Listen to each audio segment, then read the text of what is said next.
So, Dan, I got to tell you, I'm very, very excited for this campaign. Also, because I've never actually done a hex crawl before.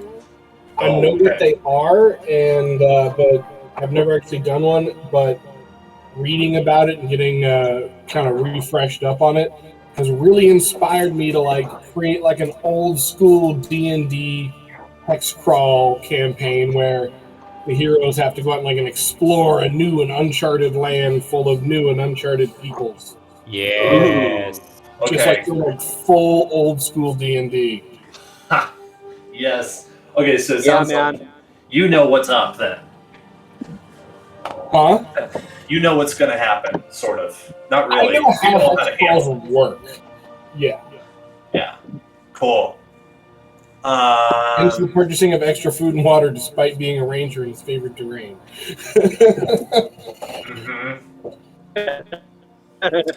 Yeah, so some of you reached out to me with some gear inquiries, and Zach already spent the coin on it, so unless you want to roleplay that, I guess you're taken care of. We left off at Jessamine's place, and she had just given you some context as to the surrounding area after she had told you about the, not really quest, but more job. Because she's dying due to the death curse. Maybe I'll give you a little bit. Kills people? Well, it kills undead. So anyone who's ever been resurrected, right? Anyone who's been resurrected. So that she doesn't know all there is to know about the death curse, but I bet you if you ask around, people might know, because this is a place that seems to be crawling with the undead. Chult is pretty full of undead, especially out in the jungle. Okay, everybody. Gary's just happy that he has 9 lives. Listen, everybody, we need to make a solemn pact right now. The whole, hey, if I get bit, you shoot me before I turn into a zombie pact. All of us, right now. We all gotta be on the same page on that. Oh. I do not want to be turning into an undead. Sounds kind of racist, man, bro. Well, what's wrong with those people? I ask. You can say that, and I'll say if not wanting to be a zombie is racist now, I guess I'm a bigot. Oh well, I'll survive. No, I'm entirely joking, just for the record. Yeah, I figured. Let me grab just making sure. Listen, if not wanting to be a zombie is wrong, I don't want to be right.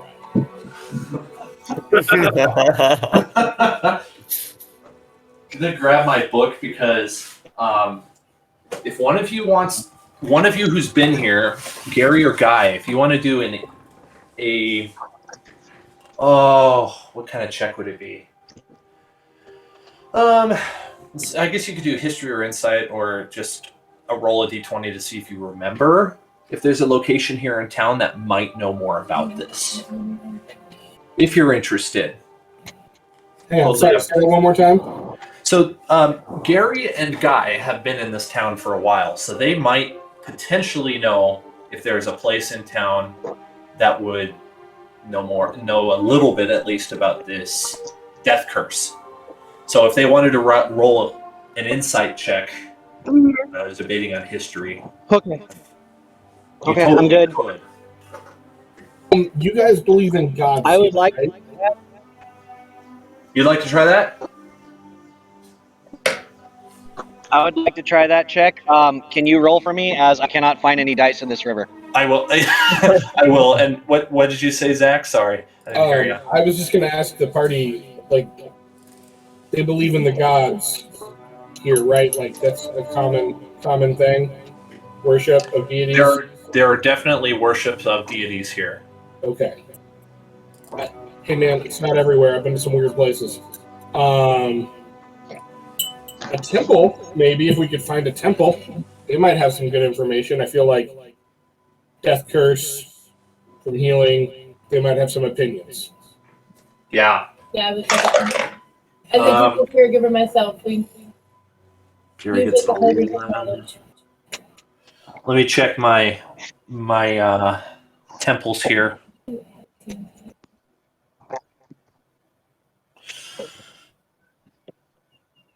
Okay, so there's the Temple of Savras, but it's the problem is it's not really dedicated to this sort of thing. It's like out of the temples in town, it's your best shot.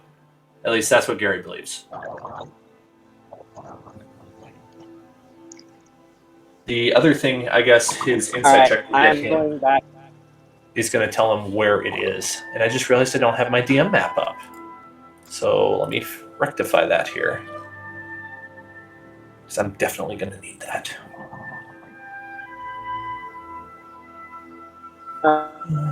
Paddling my way back. Heading back to civilization. I'll stay right here. Yeah, something like that. Yes. Temple of Savras. Okay, so I'm going to go ahead and move something from the GM layer to the token layer if my mouse will stop bugging out. Okay. Oh, that wasn't correct. I did not mean to do that. What do you guys see now? I'm the only I one. see it. I'm the only one who's in the roll 20. Oh, I see. Yeah, I'm a dumb. I'm getting in now. And I'm going to Oh, join in just a moment when I leave the room to check on something, and I won't kill everyone with feedback. Yeah, that's Oh man, I look extra fat today. There you go, Gary Halleck. There you go. All right, I circled the Temple of Savras. You know, and I'm just going to clear these drawings and do it again because I'm really unhappy with how unconcentric that is. Excuse me. Oh, I moved the map to the wrong layer. That's what I did wrong. Merge the layer, Kronk. Wrong layer. There we go. That should be better now. Yeah, okay, the map's back where it's supposed to be. I circled the Temple Savras. Right now, you guys are all the way down here at the bottom. Oh, I need to have the circle tool. All the way down here, the Market Ward. Well, kind of close to the Market Ward at Jessamines Place. So you got a bit of a trek to get up there. Now, previously, I had told you about a couple other spots. There's the Fighters Guild. There's the Baron Boy, which is the armor and weapon shop. And then there's the arena for the Fighting Guild and for other things. You guys have been to the Broken Barnacle. This is Sindra Sylvain's place. Let's see. Jessamine's warehouse is this little one here. So those are the known locations at the moment. Okay. I We think send the screenshot. Oh. Yeah. Yeah, I can. Give me. Oh, thank you. Thank you. No worries. Dan, you And moved. I think I've got better internet out here on the river than I do at home. I moved the map. Is it visible? Most of it is, but there's like a little section. Like if you look at the top, the grid is kind of showing. Oh, thank you. That's what I did wrong. Yeah, that kind of happened by accident. That's close Okay. enough. I Where is it? I actually can't take a. Well, wait. Let me do that. Now can I? Oh, all my circles are in the wrong spot now. it do be like that. Let me fix it, Eli. Circles are in the wrong spot. Dan, why did you mess with the Temple circles? Savras, Jessamine, Fighters Guild, Baron Boy, Coliseum, Broken Barnacle, Jessamines Warehouse, Sandra Sylvain's house.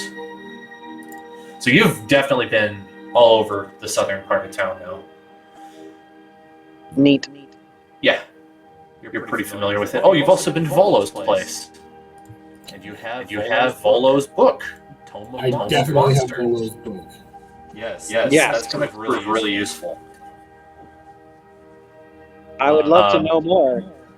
Yes, I've yes. already been perusing it, looking for animals that might make good parrots. There you go. And then when you get into a situation and you see a monster, you can appeal to having the book of Volo's Book of Monsters to improve your check, and then you'll know what it is. Yay! Thank you, Eli. Welcome. Cool. Right now, you're just basically standing in the hot, humid air just between the Hall of Gold and Jessamines Place. You've been discussing what to do. Guy is personally really unsure about all of this because on the one hand, it's a whole lot of money and he needs money. On the other hand, this probably sounds like the sort of thing that people die trying to do. I mean, sure, some of them, but not us. We're better than that. Listen, this isn't my first go around. I'm still here. You look competent. You're a smart guy. Sure, let's go with that. So what have you done? Well, are you familiar with the Witchlight Carnival? No?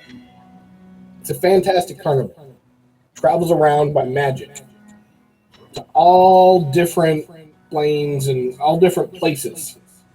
It only comes by the same place once every 8 years.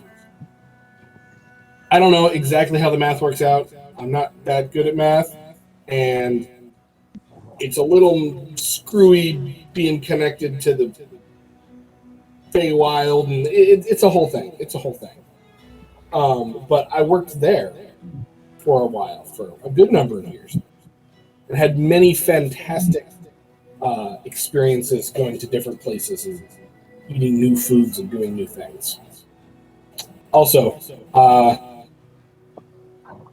I'm a professional hunter, so You just reminded me that it is late afternoon. Yeah. I am just lazily sitting in my canoe or my kayak. It's sunset. I'm just floating along. And it will very soon be sunset in Chult. So this is fitting. This is basically what I would be doing. It's a very Gary thing to do. Can my backpack be like a small canoe? You know, Gary, you would know that you know the rivers. That's part of your guide knowledge. So you would know that Oh, yeah. a canoe is very important. I know. That's what I'm saying. It's just like it'd be convenient for him to have that, but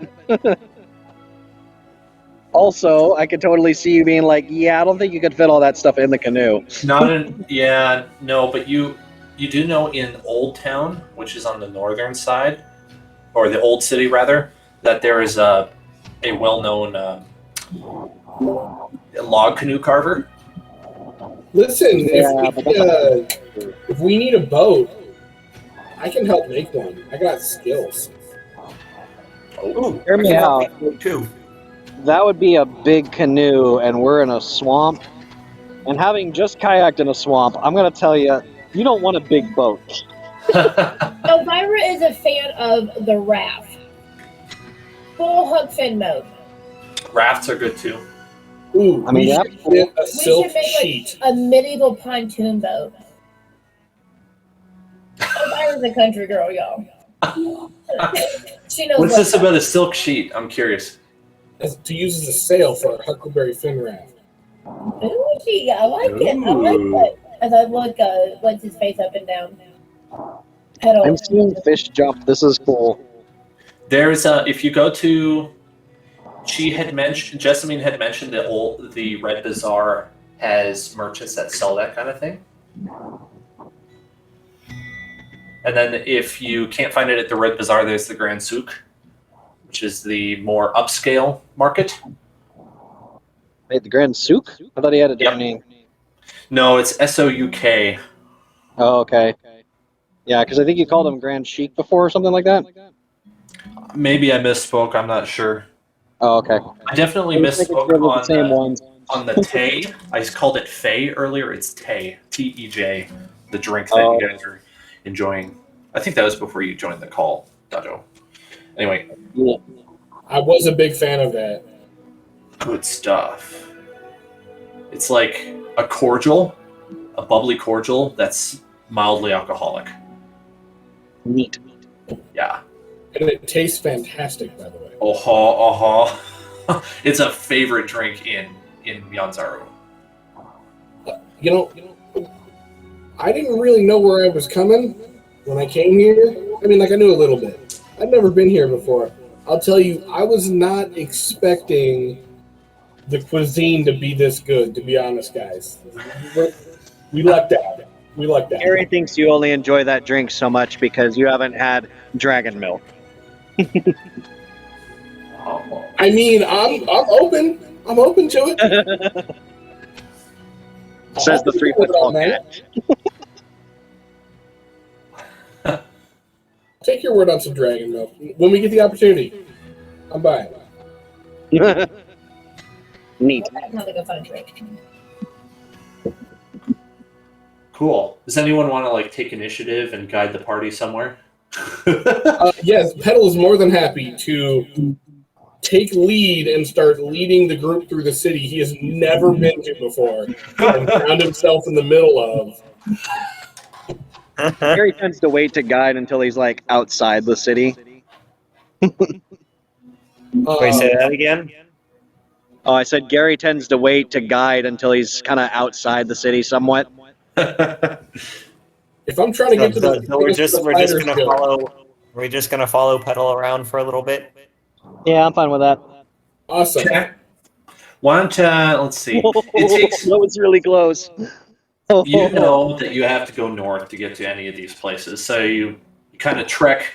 You're still at Jessamine's place. So you got to get to this bridge here. Do you go left or right?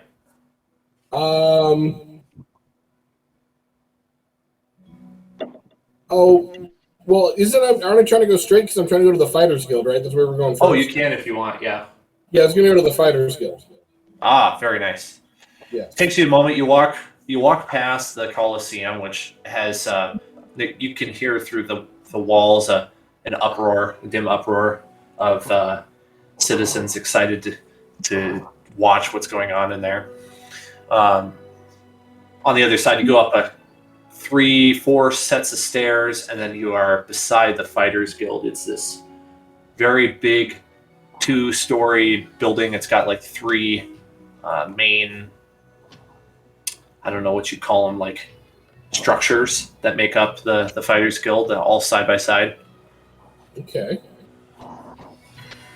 And there's a very very ornate, finely carved wooden sign outside that says the Fighters Guild. Yeah, I say we split up, check the place out, see if we can find anybody to talk to, maybe get a little more information on this death curse thing, or even just the undead in general. I hear they're quite the problem. Good. I guess if you guys do want to split up, why don't you choose where you want to go, and then I'll just one at a time go through you guys at your places, and you can meet up later or something. Does that sound good? Oh, I like that because I want to go to the temple. So you want to go to? Yeah, Elvira is a temple keep back in her home village town thing. So. Oh, perfect. So you go to the Temple of Savras then? Yes, please. Okay. And Petal will be at the Fighters Guild. Gary, where would you like to be? Gary's probably going to follow Guy, to be perfectly honest. Wait. Elvira, what race is she? Human, variant human. A type of human? Yeah. Yeah, human, pretty much. Well, since he's already acquainted with Guy, I guess he will follow Guy. But yeah, Guy is just going to like kind of stand there for a little bit as everyone goes off, and then he's like head back to work. Wait, is his shift over? I would say you basically skipped the second half of your shift. Yeah. Oh. Are you going to lose your job over that? I mean, we're about to be filthy rich, so I wouldn't worry too much about it. You should quit your day job for this one, bud. But I hope you didn't get in trouble. I mean, Jessamine seems pretty nice, so I don't think I would get in trouble. Just this is all a bit much for me. I think I'm gonna go take some time to think this over. And he's probably gonna head to the Broken Barnacle then. Go mull it over a glass of Water. pint of ale or something. Yeah. So knowing that, since Guy is more of like a worker at the moment, like I know he's part of the party, but then in that case, Gary, knowing that he's going to be a guide, is going to go to follow Elvira. Sounds good. So you two are at the temple, and then Petal, I'll go through you with the Fighters Guild here first. You walk into a dimly lit building. In front of you, there's kind of like a desk, I guess. There's a guy behind it doing something. He's working with some books. And then on the left side, you can see there's like the entrance to an armory, and on the right side there are a bunch of guys seated around tables. Yeah, I went hard enough. Sorry, can you say it one more time? You broke up on me for a second. Oh, sorry. As you walk in, directly in front of you, there's a desk with a man standing behind it, flipping through some books. On the left-hand side, there is the entrance to the armory. You can see some weapons through the door. And then on the right-hand side, there are a bunch of people sitting at desks or tables, doing various things. I'll roll up to the main, like the front desk. The guy who looks like he's there to answer questions or direct people. The receptionist. Yeah. Say, hey, I'm Petal. I'm new in town. What is it that you guys do here at the Fighters Guild? And would you have any knowledge of this thing they're calling the Death Curse? Hi, welcome to Chult. Well, this here Fighters Guild, we train up young wannabe warriors, and part of that is their testing in the Colosseum. As to a death curse, no idea. You might check with the headmaster, but I just work the front desk. Ah, excellent. How would one go about meeting this headmaster? Also, you mentioned the Colosseum. Is there betting involved? Yeah, there's generally betting involved. Excellent. I knew I liked this place. Right away. As to the headmaster, you probably can't see him. He's very busy, but I suppose if you became a student, perhaps you might find it easier to meet him. Or he likes to take walks down by the dock, so you might find him there. Usually at last light, he goes for a walk. Okay. You said becoming a student. Yes. That sounds interesting. I like joining clubs. 100 gold will teach you to be a fine warrior. It's a little spendy for a club. It is a guild. It is a guild. I know. Exactly. Pedal, not so much. Is that like an upfront cost? Because I'm definitely going to be rolling in it pretty soon. But also, what are the benefits? of being in the Fighters Club? Well, the benefits be you've got a professional training. That's most of it. If you need some basic arms and armor, I mean, we can get you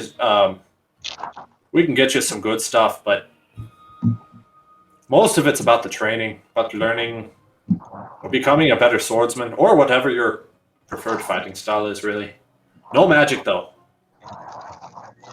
Yes, I'm an archer by combat. Archery, eh?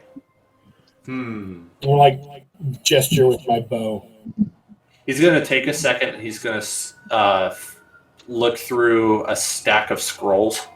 He's going to flip through. He's like, oh, I know it's around here somewhere. He's looking. And he finds when he pulls it out. He says, I tell you what, if you want to become a better archer, this scroll here is... It's a listing for an old archer that's on the other side of town. He gives lessons. He's probably better fit than the Fighters Guild. Okay. I consider myself a pretty decent archer, but yeah, thank you. You mind if I take that with me? I don't know how you guys do paper here. He thinks about it for a second. He says, "Let me get a parchment. I'll make you a copy." He did this very, very like crude copy of it, and he gives you that. He's like, "All right, be off with you." Well, have a good day. And you said you're the headmaster goes for a walk down by the docks around sunset. Yeah, he wears navy blue robes and he's got a long red beard. Sounds like a very distinctive fellow. Should have no problem locating him. Indeed. And with that, I will saunter on out. Very good. I'm trying to find someone in my book here.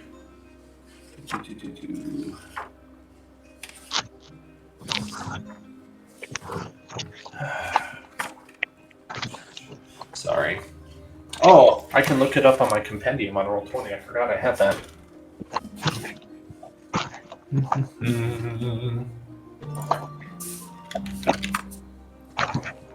There we go. As you step outside, oh, come on, load already.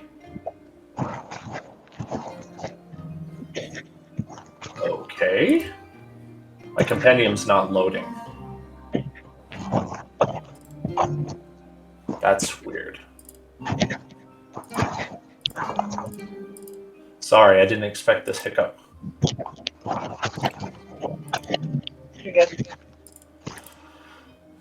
Well, I'll go off background knowledge then. As you step outside, you run into a somewhat reptilian-looking humanoid. Someone that you've maybe seen once or twice before, but he's definitely kind of unique looking. He's got two horns coming off of his head. And the reason he stands out to you is, let's see, Petal. Can I have you roll just a history check for me? Absolutely. History. Here we go. Gentlemen, that is a natural 20. Boom. You get all the information. You recognize this guy, not for the person he is, but for the race he is. He is Yuan Ti, and he is a brood guard. Oh, shit. So, yes. He's extremely rare. And it probably takes you by a little surprise to see him being rather morally good and in the city. Doing sacrifices and stuff. Yeah. No, this guy, he's currently he's dealing with a weird like traffic jam that's in the middle of the street. Like a couple dinosaurs that were too big. Both tried to go down the road opposite directions at the same time. They got stuck. He's like kind of patiently, but also he's also exasperated. He's trying to just clear this up, and there are people piling up behind him, and he's like doing his best to take care of it. He's got like a purple robe on. He's carrying a staff. Okay. Does he look like he's just like a bystander that's trying to take care of it, or he's like in charge of one of these animals or something? He's definitely carrying authority. Okay. Yeah. Cool. In that case, I would like to use my animal handling to try to help him get this sorted out. Cool. Let's say the role is not really necessary. After a little bit of effort, you managed to help keep the one dinosaur that's kind of a little bit not spooked, but kind of maybe just not very cooperative, from continually moving in the way of the other one, and so then they're able to pass. And this guy turns to you and he says, "Thank you for the assistance, citizen. It is appreciated that that one of these citizens actually helps the town guard once in a while instead of getting in the way." Oh yeah, I'm all about helping people. My name's Kettle, by the way. Zindar. Nice to I'm the meet harbor you, master. You're the Oh, harbor master. pleasure's mine, yeah. Ah, excellent. Hey, That name rings a bell, by the way, because Jessamy mentioned him. oh, that's right. I've forgotten about that. Hey, He's the one who knows about the harbor. right. Wait. Have you been to the? Master knows about the harbor? Have you been to like the Shrieking Clan? Shrieking Clan. Or what's the restaurant we went to? Something. Oh, in the Broken Barnacle? Broken Barnacle. There we go. I get what you're saying. I was in the right zip code. Have you been to the Broken Barnacle? I'm new in town, but they got this really good lamb, and they got this drink. I can't remember what it's called. It starts with a T. A little fizzy, cordial. It's fantastic. Oh, Tay? Yes, Tay. I've had many a pint there. Ah, well, that's probably where I'm going to be taking my meal. If you happen to stop by, I'll buy you a drink, my guy. Oh, it'd be my pleasure. You know what? I might as well take you up on it. Oh, perfect. I don't usually work this late. Usually go to my quarters by now, but as you can see, there's still people out here. Yeah, pretty busy town. Mm-hmm. Indeed. All right, I'm not gonna lie. I completely forgot how this guy was relevant to our quest. So bad on me. That's okay. I kind of dropped it at the end of the session. I moved to Gary and Elvira, if that's okay. If you're gonna have a drink with Zindar at the pub, and Guy's gonna be there. Yeah, guys there.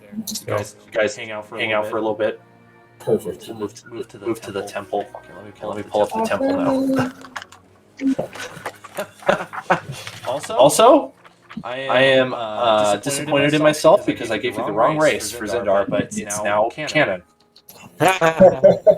I made a mistake. I read the wrong one, and I'm very disappointed in myself. So, anyway, It's supposed to be. it's probably not going to be a problem, but I am Disappointed for being creative. Yeah, that's true. Well, I've already changed things in this campaign. I'm not following it by the book. Okay. At the Temple of Severus. Let's see here. Okay. You come upon a place with a large tiled roof and a great dome. It's an extremely tall building. This is one of the tallest buildings in the city, only dwarfed by the Hall of Gold. You are on the second level of the city. since there's so much elevation. You're on one of the bigger hills. Mm-hmm. You walk inside. There's all kinds of people in robes, moving back and forth, doing things. There's tables. There's people sitting at benches reading. There's somebody over in the corner practicing casting a spell. You walked into a temple that is devoted to wizardry. Okay. I like this. Now, who is Savras? Savras is the deity of wizards. So you're able to gather that pretty much just because as you walk in, you see all kinds of spellcasters. It's not exclusively wizards. It's spellcasting. There's a statue of a very large humanoid holding a staff, wearing robes. Kind of in the pose of casting a spell. You could probably assume that that's an icon of Savras. Mm-hmm. And it's over top of this really like serene pool with a little fountain. This is fantastic. I want to find someone that looks like, I don't know, like me, like not a tavern, a temple, like guard or servant, who is there that I can meet with and find out more about Savras, and obviously, seeing as I'm a spellcaster, and more about the curse and all that. Okay. Yeah. It doesn't take long because somebody actually notices you first and walks up to you. He's wearing like a brown robe. He comes up to you and he says, "Greetings, travelers. What can I do for you? Welcome to the Temple of Savras." I introduce myself. I am Elvira Entwood, and this temple is beautiful. I've only ever heard legend of Savras, but this does it justice. Yes. May he live forever. I'm a sorcerer by myself. Let's see here. He kind of like squints his eyes a little bit. You could maybe tell that he's not a huge fan of sorcery, but he's not like turned off by it either. I assure him, or I noticed that, and I want to ease his mind. So I said, I was granted my power through my service to the temple of a god that I haven't made up yet. So put it on my chest. Okay. Someone from the Fae, but anyways. Okay. I'll bring that bridge when I get to it, which I need to. But back to I gained my power through service to a temple myself. So. Okay. I promise I'm on the team. He looks a little more reassured. I am an acolyte as well. I assure you. Oh, an acolyte. Yes. Well. Welcome. Is there anything in particular you're looking for? Yes, as much as I'm enthralled by your setup here, we do come in search of information on this death curse. Death curse. There seems to be reports have made it to us that there seems to be something plaguing those who have been what's the word I'm looking for? Resurrected. He thinks about it for a moment. He says, I have heard of rumors of some of the undead just vanishing for a mysterious reason. I myself don't know what's causing that. Certainly had never heard of Death Curse before, but that does seem possible. He stands there for a moment thinking, and he says, if you don't mind, if you wait here, I must go see if I can find some more information on this. I will only be a moment. We know how I can assist as well. Indeed. Well, it wouldn't hurt to meditate on on the matter. I find it quite insightful myself. Spend many an hour meditating here. I will be back. I will not tarry. Well, I might just go do that. So he walks off to out of sight to the other side of the building, and maybe like 20 minutes later he comes back, and he's got a book in his hand, and he says, I consulted with my colleague, and he directed me to this book. He said that he believes it may have something to do with the legend of Omu. That there's been talk. Mind you, this is just talk. Cannot guarantee for sure, but that there has been an odd amount of undead coming from the city of Omu. City of what? The city of Omu. It's O-M-U. That's how it's spelled. Okay, cool. Nobody knows why, but there's. It probably has something to do with it. That's about all I could uncover through study. I meditated on it for a moment and prayed about it, and I don't. Unfortunately, it's not really my area of expertise, so I can't really assist you anymore. You've done way more than I could have ever hoped. Thank you so much. Yeah. This is a perfect start. It is my pleasure. Well, please feel free to spend as much time as you wish here. You're welcome. I'm going to turn to Gary and be like, you want to dig in? See what we can find out? Gary's gonna nod. All right. Okay. Kind of figures. And you want to read the book that he had? Check. A nice education in Star Wars, but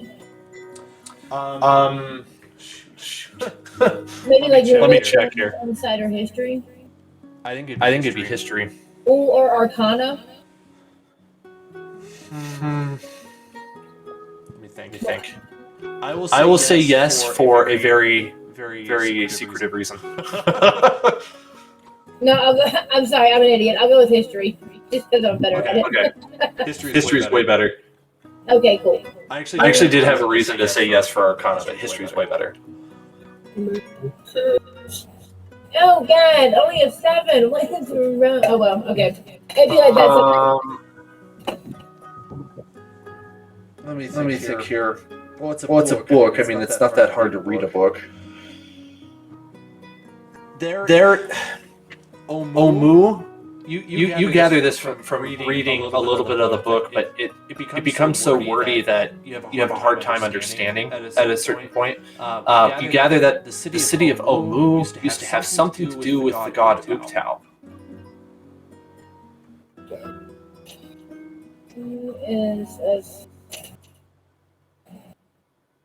Mukhtao, you said?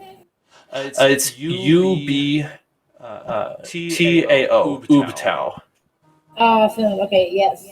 Yeah. I guess if you want to roll again, you can get a little. Try a second time. See if you get a little bit more out of it. Alrighty. I'm gonna see if I can find anything about this. Also, see if I see anything about this Ubtao. Okay. Well, 11 this time. Okay. This time you flip to the glossary and you find the word Ubtao, and it's on certain pages, and you flip to those. You're like, okay. Uktao. So he was a deity of old. He's been missing for a long time. People start to think that Uktao no longer is a living deity, that he must be dead. Awesome. And then I also want to flip through the book real quick, and last one I promise, see if I can see a map of where is Omu. Yeah, that you deduce pretty quickly, because as you're flipping through looking for pictures, you see one, and it's a crudely drawn, fairly inaccurate map of Chult, because it's drawn by hand and it's old, but it gives you a general idea. Omu is south. It is very far south of Yanzaru, and it has been around since before Yanzaru ever was.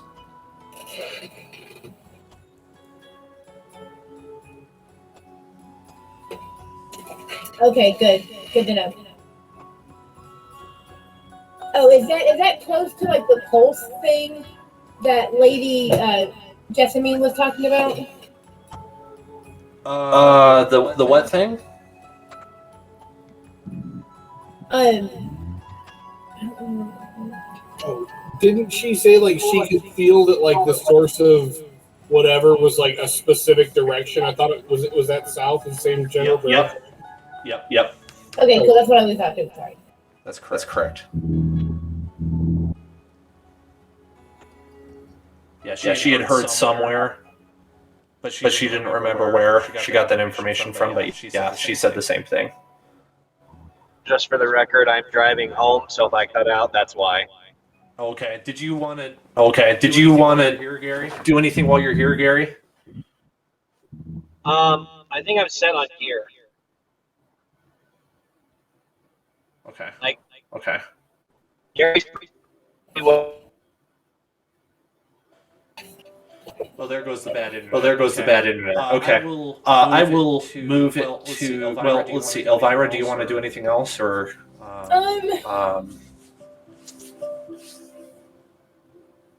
Unless you want me to do another roll to see if I can like look throughout the temple and find out anything else. Sure. Yeah. You could. Yeah. Let's see. I would think just maybe investigation, maybe, or perception. Those two kind of bleed over. Never know when to use which. With investigation, because I'm looking for something. Okay. Ew, 4. I'm a fan of asking for like somebody to choose one of two types, so you can make the decision yourself. What was your roll? Only a 4. 4. You really don't see anything. You just notice that the temple is very nicely decorated. It's very ornate. There's lots of little water features on the walls. The building inside has a fresco on the wall, and the domed roof is a really spectacular crystal. So it's a little bit sparkly. And it's just the general atmosphere in here is very serene. I take a Gary, make it like, you know. check. Sure. Investigation, you said? Yeah, Gary would like to investigate for any like fountains, specifically like wishing fountain types things. There is a fountain. You find a fountain at the feet of the statue. It's a rather big one. I wouldn't say there's like any coins in it or anything, but there is a fountain. Okay. Well, not knowing that yet, Gary is going to hop his way over to the fountain and kind of be looking around, searching for coins that don't exist.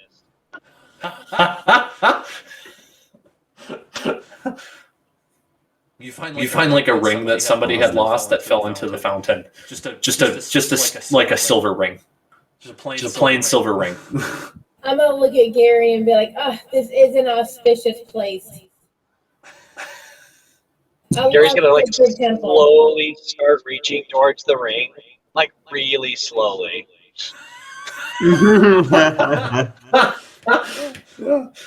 We are not doing Lord of the Rings, even though I love that. We're not doing Lord of the Rings.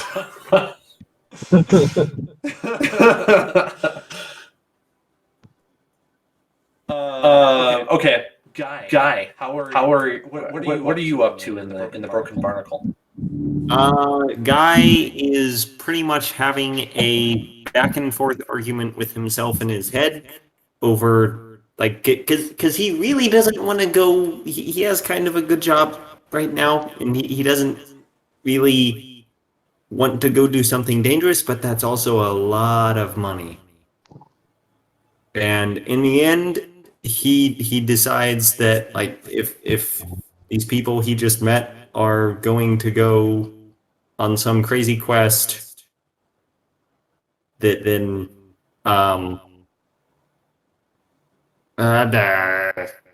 hang on. Yeah, no problem. Yeah, no problem.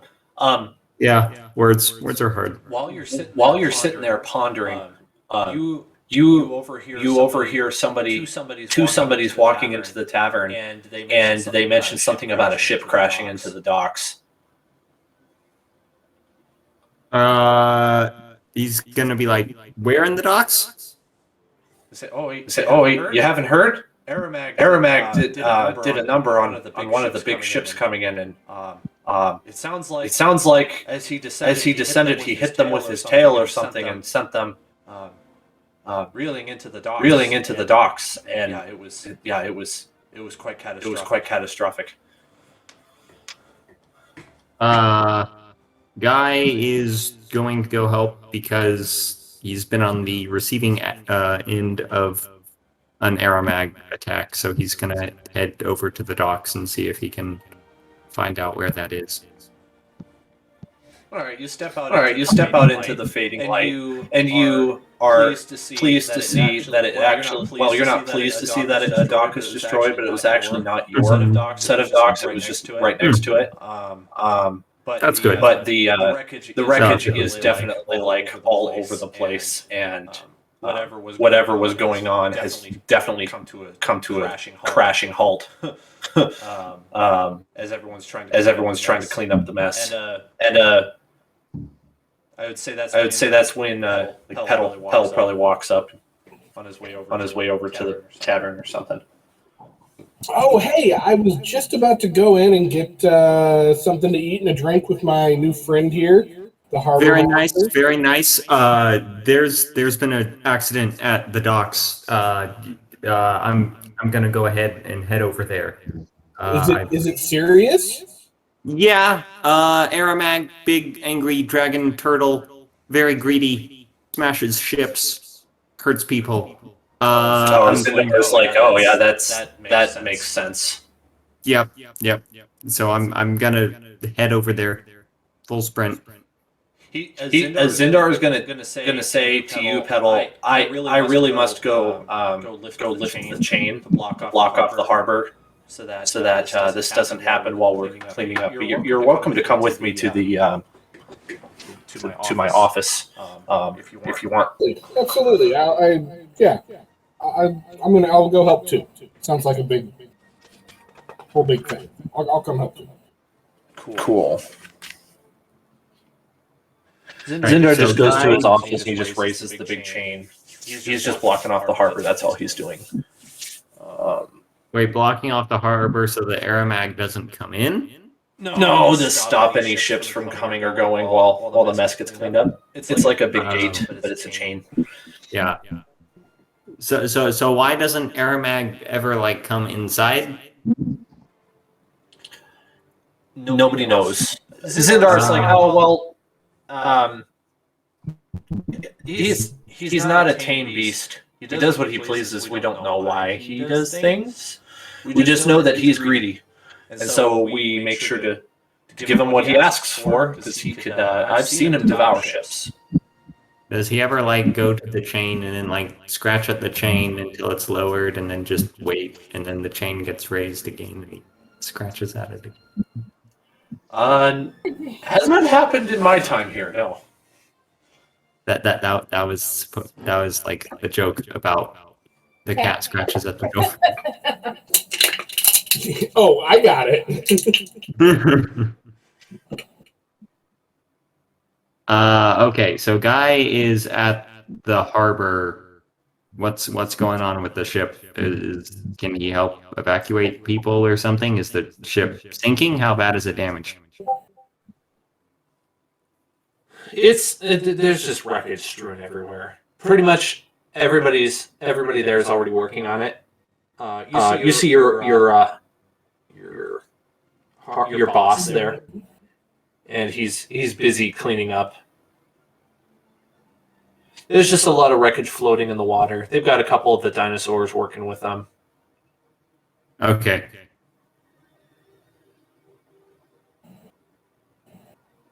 Sorry, I'm responding to something.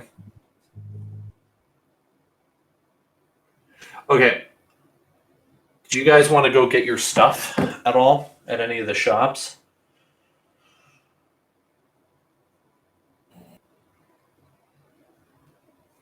No. I'm running at it like the ship crashing into the docks was a rather a seat of my pants thing. I don't really have any material for it, Eli. I'm sorry. No worries. Yeah. Yeah, I'm good with going and picking up all of the things that I purchased. Montage that. Oh, Barbara's made an order, so she'll pick it up as soon as she leaves the temple. Okay. Cool. Gary is the expert on the traveling throughout Chultan Jungle. So if you guys are looking to appeal to somebody who knows all of that, you're going to be on a long adventure and it's going to be quite taxing. He's your resource for that. I don't know. Are you back in cell signal? Maybe. I don't know. Yeah. Yep. I'm very close to my house though, so. All right. Then in the meantime, I've got something fun for you. Okay, but Gary is reaching for that ring though. You acquire said ring. So Elvira didn't stop me. Okay, neat. I mean, if she wants to stop you, she can. Place, and then Gary's still like reaching for the ring slowly. Gary's gonna like spend time like unwetting his paw. I'm gonna turn to Gary and be like, "Are you sure you want to do that?" Like, I'm just asking. I'm just curious. Like, have you thought about that? Gary's gonna like stare at her, uncertain, and then like look at the ring, and then look back up at her, and then like start trying to lick the water off of his paws again. Okay, as you guys are doing that, you hear somebody outside the temple yell, "Stop, thief!" Gary's gonna hide the ring behind his bag. I didn't hear that. And of course I did it because all of my attention will have been pulled to this thief person or the sound of that warning. Yeah, there's a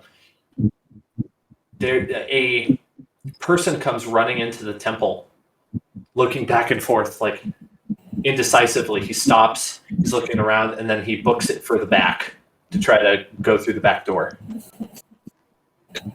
Gary is gonna try and run and use that combat speed, and then get between him and that next exit. There you go. Roll an athletics check for me. All right, sure. Here, hold on. Let me grab my. You got a nat 20. Yo. I momentarily forgot you weren't rolling. So, because I got a nat 20 on that athletics check, can I also pocket said ring, which I was already about to do? Sure. Okay. You managed to catch up to what you now notice as just a small child who is running with a bag in his hand. Well, Okay. You're right behind him. You haven't caught him, but you're right behind him. So what's Elvira doing first? What are you doing? Oh, I was gonna throw firebolt. Do I notice? Before I do that, or should I roll a perception check? You are definitely still in a temple. So that's something to consider. You could, because we haven't entered initiative, you absolutely could cast Firebolt without initiative. It would start initiative, and it may not go the way you want it to go. No, I won't do firebolt.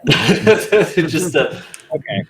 Do I notice that Gary's already like grappled him, so I can just like run up and help Gary with whatever he's doing? he's right behind the boy. He hasn't grappled him yet. Yeah, Gary's gonna like kind of go for the knees there and like tackle, like football tackle him. I forgot I had message. Hold on, I forgot I had message as a cantrip, so I can just like in this kid's head be like, "Stop." Oh, I kind of like that. Okay. Well, if you cast that and Gary does a strength check against his dexterity saving throw, I think that covers all what you just described there. Yeah. Is that what you want to do? Yep. Okay. Grab my Yeah, dice. Gary wouldn't know that that's about to happen, so. Okay. We'll make his. Oh wow. Well, roll for your casting of the cantrip first. Of message. Does it have a DC check that it for a saving throw? Yes. No, it doesn't. It just says that I have to be 100 within 120 feet. Oh, okay. So I guess you don't have to roll then. Nope. Yeah. Okay. So he'll take disadvantage, I guess, because I don't have a better way of doing that. Wow, that was you knocked this kid out. Not knock him out as in he's unconscious, but you just take him down. You football tackle this guy. He's on the ground. He can't move. I mean, he's way smaller than you. So, well, not way smaller than you because you're 3 feet tall. Right. But he's not as strong as you, so he can't get up. He's definitely knocked prone. Okay. Gary's just gonna like hold him, but then also become like less kind of like sprawled out. You know, just kind of work his way to being more not that, not like in tackle pose. And then let whoever was chasing him kind of catch up. Yeah, a merchant comes running in. He grabs the bag. It's like, don't you do that ever again. Don't you ever do that again. I know who your parents are. This is, you find it debatable whether or not he really knows his parents. And the boy starts to cry a little bit. You look at the boy, and he's like 10 years old, probably. Like, he's old enough, he should know better, but he definitely is still a child. Have I seen this boy around? Like, is he common to the area? No, he's probably from Old City. He's not wearing the nicest of clothing. All right. Gary's gonna like stay by the boy and like get off of him at this point, and then kind of like stand next to him. Okay. And then he's gonna wait for a second to see what his response is. Elvira's gonna walk up to Gary while he's waiting for this response. So you're letting the boy go, and you're gonna just watch him. Is that what you're going? Me? No. I am more of like. I mean, the kid's crying. He's not gonna like run. Right. But he's also not wanting to like talk to him immediately because that's just kind of how I am. And how he would be. I'll ask what he was trying to. Oh, sorry. You want to know what he's trying to steal? Yeah. What's up, Buttercup? What are you trying to steal? It's like I wanted to get something you could sell for food. I'm hungry. Gary's gonna like pull out one of his rations and just give it to him. And he looks at you, and now he's confused because he's like, "But you stopped me." And so Gary's gonna say, "Oh, go ahead." I'm gonna take your food and use prestidigitation to just make it taste good. You know, season it up a little bit. That's nice. Gary, Magical microwave it. but Gary's gonna say, Gary stopped you from stealing, but you still need food. This is true. I mean, if you're gonna steal for something, like, I gotta respect a kid, but we can't be stealing. He wipes his eyes dry, and he's okay. Thank you. In fact, I know for a fact that there's about to be an opening down at the dock. The guys we poach from them make good, decent money. So he kind of cheers up a little bit. Really? Do you think they could use my help? I know they could. Gary nods, and then he says, yeah, or that, or you can follow me into the swamps and try and do crazy things. Maybe die. He Pick your power, pick your poison, kid. He starts to look scared at that idea. He's like, no, I don't want to go out there. They're undead. Ah. Yeah, we don't want to take kids out there either, so good choice. Gary's gonna giggle a little bit and say, Gary's joking. He's visibly relieved. Oh, I thought you meant that. And then he's gonna add on, well, about you following me and dying, but yeah, it's very dangerous out there. Don't go out there.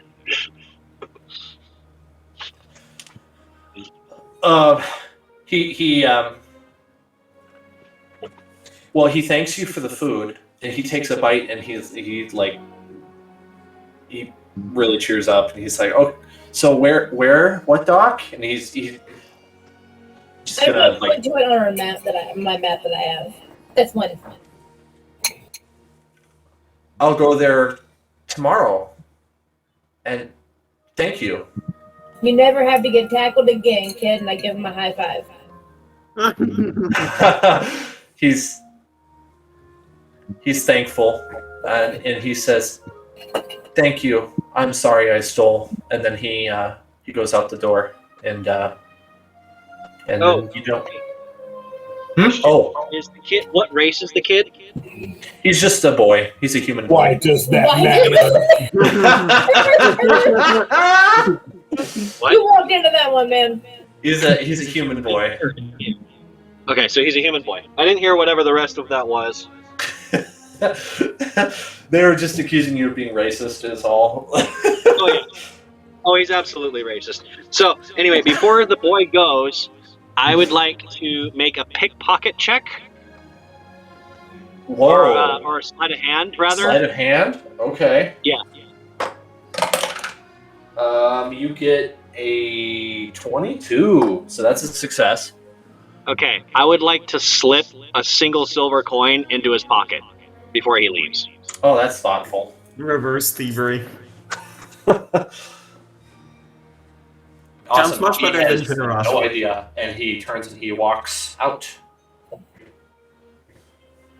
That's enough to feed him at least a meal or two. That's more than 2 meals. Forget it. I was gonna Food say, is I like thought that was a copper. little bit more than that. Food but is I mean, copper here. Sorry, I'm not always up on that. That's fine. Cool. He's gone now. He's lost his sight among the crowd. Neat. All this happened inside the temple. Okay. Dan, have you put in Discord a map of Chult? I'm just curious. I can. Can I change my mind on what I put in his pocket? Don't worry about it then. Sure. Oh, thank I want to make you. it a silver ring. I knew you were going to do that. Wait, I was say surprised again? you didn't do that first. Yeah, I just want to make it the silver ring. That's all. Nice. You want the map of Chult, you said? Here, let me just move you to the map of Chult and roll 20. Go. It's going to take a second to load. It's kind of a big map. Kind of chulty. Yeah, it's kind of Chulty. Oh. So you're probably seeing the little things draw over the map. That's normal. Try not to look too close right now. Okay. Because it's hiding what you're not supposed to see. Okay. Though I doubt you'll remember. Batman? Yeah, Okay, so we're in Okay. Port. you should be good No, now. I'm sorry. All right. Question never promised. Go for it. Okay, so you let me zoom in on my page so I can see a little better. And then I need my map of Chult up that you guys can't see. Okay. So we are here. Yes? Yep. Okay, so you know where's my I'm gonna draw a circle for the rough area that you have heard Olmu to be in. So you believe it's somewhere in this. Whoa, hang on. My computer went crazy there.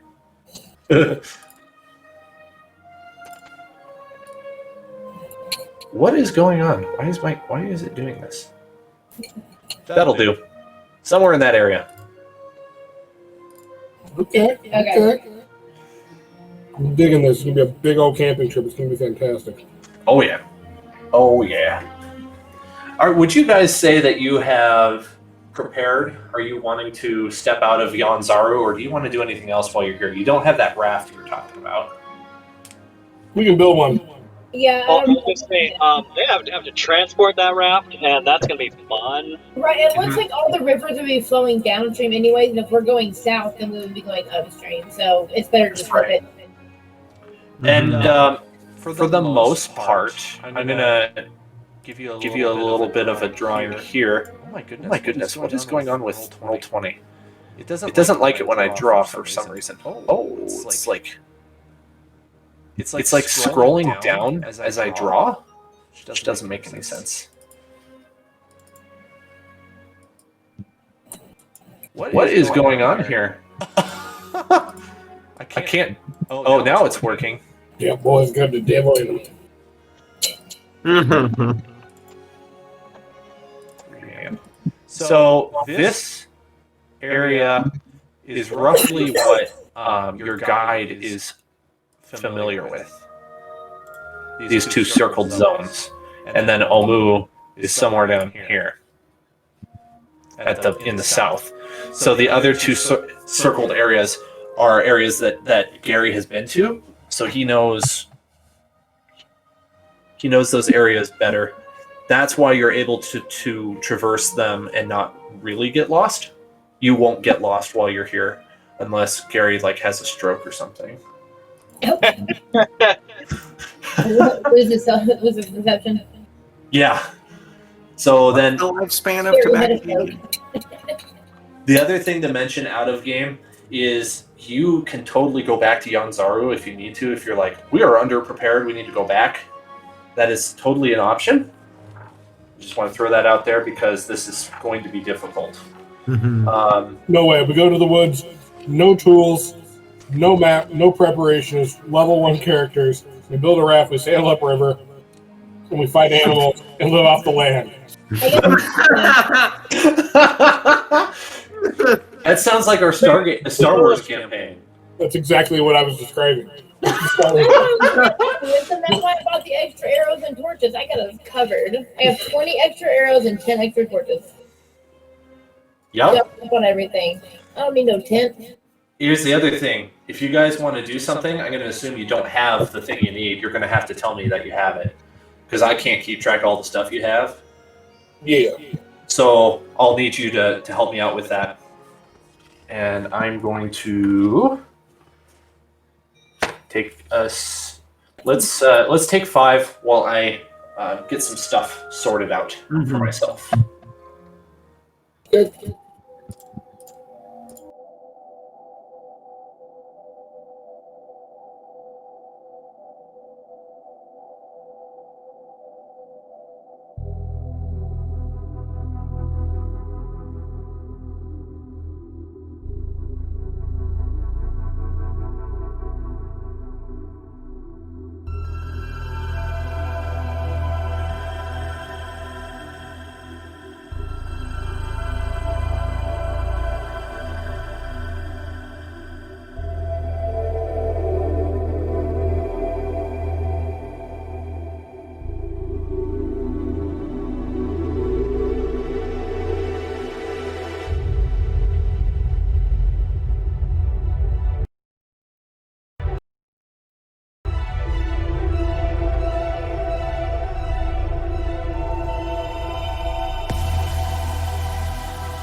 Oh, I was just talking with Liz. We were getting some feedback. I thought it might have been coming from you.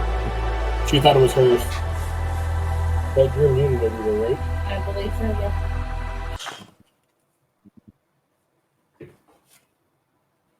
So, what are you guys going to do with your share of the money? Have we all met back up now? Yeah, we're all back. Where are we at? I'm working that out right at the moment. Okay. You technically haven't left Chult. I mean, Yanzaru. You're still in town. Okay. But you've Yeah, met we're up. still in town. Yeah, so if we're still in town, Gary's going to look around a little bit and then shrug.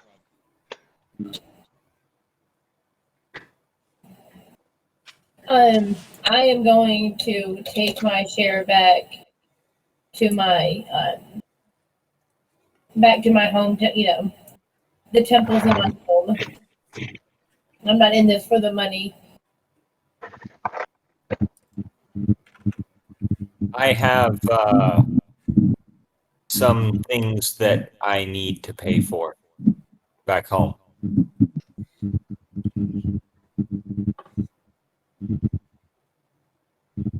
Cool. Very exciting. No one's going to go wild. Only you, boo. Very disappointing. Kind of expected a lot of your friends. Nobody even mentioned Wiling Out. You a little bit. Well, I mean, hey, as long as you're paying, I'm happy to join you. You know what? I thought you were better than that guy.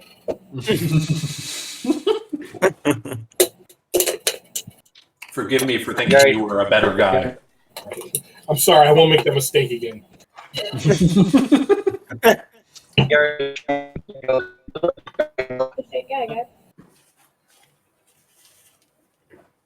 Sorry, we got the robot cat again for a moment. Could you say that again?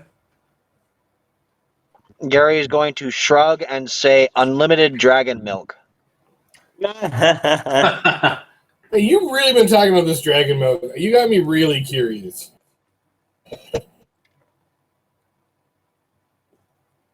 So, Okay. a person comes right up to you. He just walks up to you on the street. He's like, "Are you leaving Yanzaru?" Yes. Your timing is very impeccable. Well, I overheard you talking. Do you normally listen in on other people's conversations? Do you normally talk really loudly in front of everybody else on the street? Of course I heard you. Fair point. You're a new friend. What is your name, new friend? Oh gosh, I don't have a name for him. That player knows. He's Oh, if I was more prepared, I could pull up the table of How random can I help names. you, new friend? Yes. Whose name will be first? Oh, this is the classic DM problem. Like I can't have everything. His name is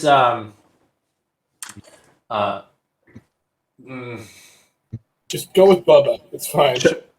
No joke. Bubba. No, he's Chaka. We'll go with Chaka. Sure, okay. He's definitely a Chultan. He's dark skinned. He's got a heavy accent. His name is Chaka. How can we help you, Chaka?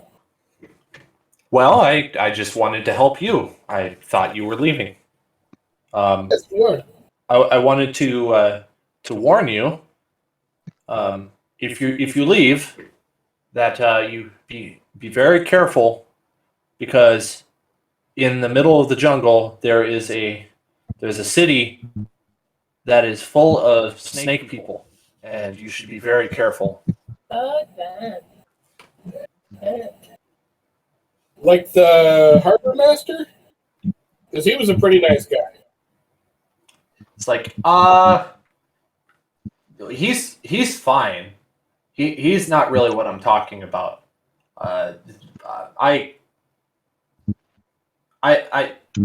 spent too long. I don't want to get in trouble. I'm gonna go. Just watch out for the snakes. And he runs off. That was odd. It's a very helpful town. I like this new place that we're in. I like it a lot. Everyone here is so friendly and helpful, and it's fantastic.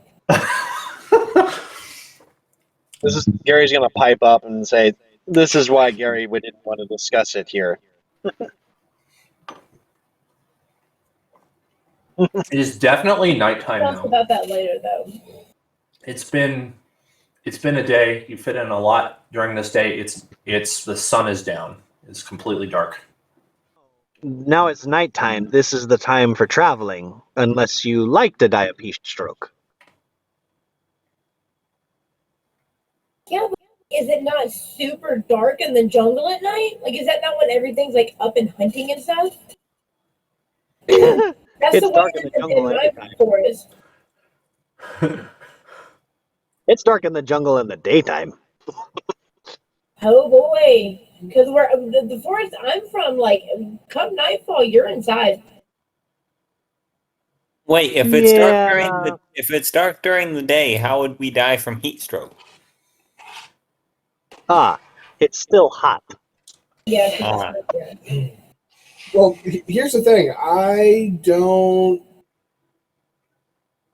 Where I'm from, dark and light is depending on kind of like where you are, not when you are. So it doesn't really matter to me. I just know that most of you people on the material plane like to sleep when it's dark out. But you are the guide, though. You're the professional. Well, at least there's some voice information. That's good. I guess if we want to go at night, I'm down. I got dark vision. I ain't afraid. Okay, so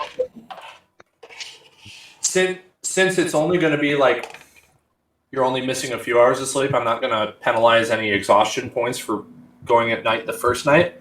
But if you repeatedly skip a night's sleep or a day's sleep, then you're going to start taking points of exhaustion just because you will not be awake anymore.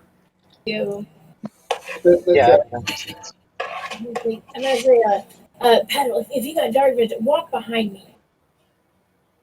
Why behind you? So that I don't get lost in That the makes darkness. sense. That makes Does sense. anyone else have dark vision? Gary raises his hand.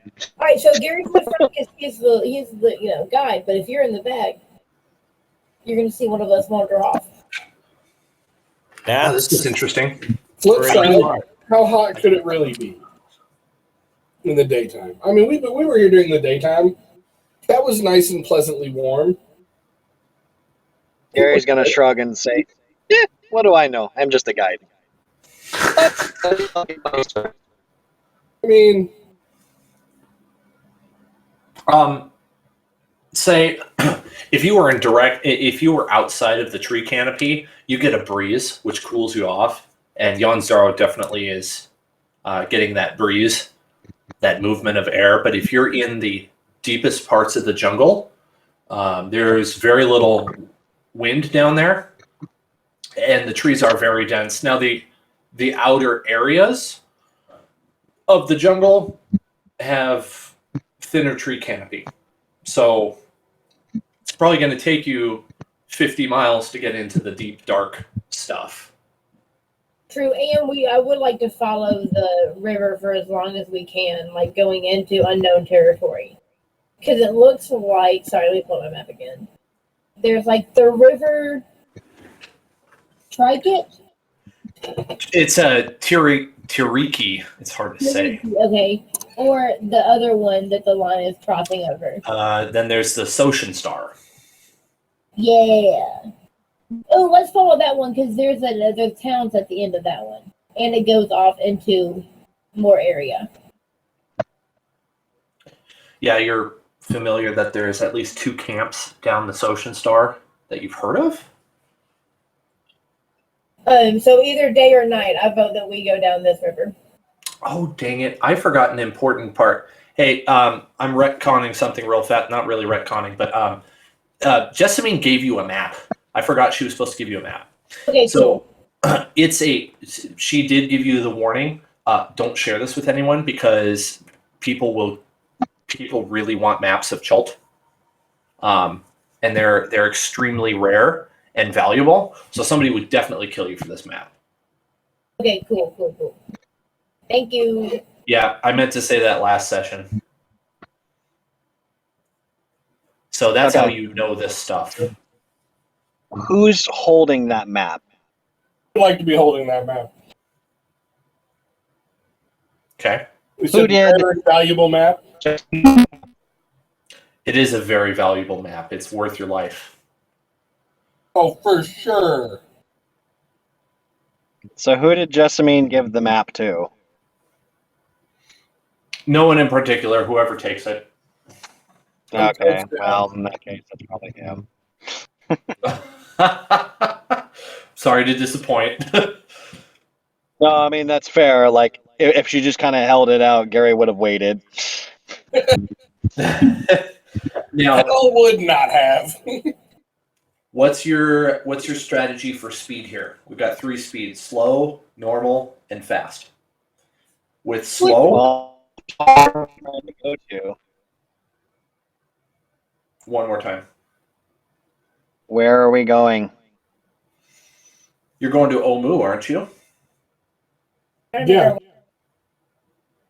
Yeah, I don't have that. Told everyone about what I found out at the temple.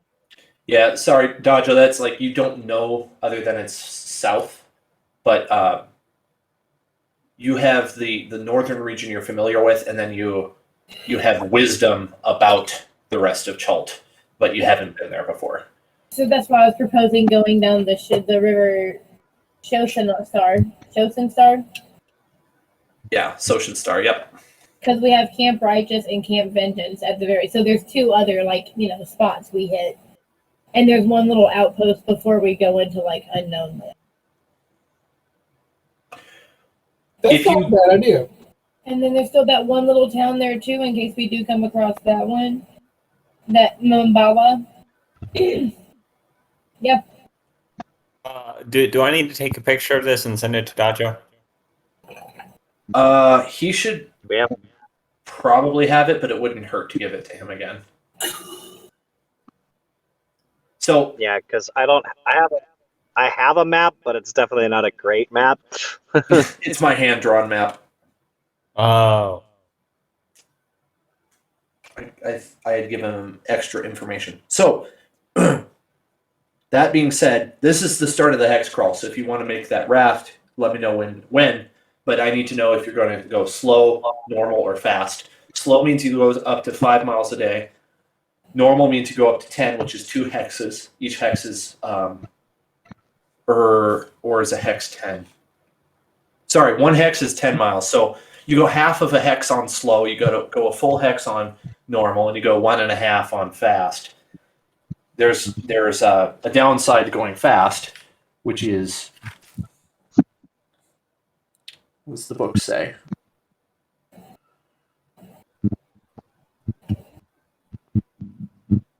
I still vote normal. Yeah. I think that's a good pace. While we get adjusted, and then if we need to ratchet it down or speed it up, we can. Okay, because the need for water goes up the faster you go, and your stealth goes down, and your ability to forage goes down, and then conversely, on going slow, those get better. So, what does skulls and crossbones mean? You're not sure yet. Okay, cool.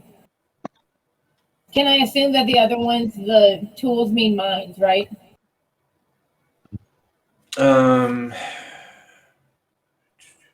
Yeah. Okay, cool. Thank you. Mm-hmm. But yeah, I say we follow the river down. Okay.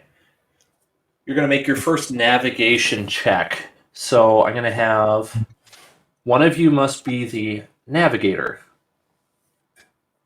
I'll navigate. Gary. Or Gary can.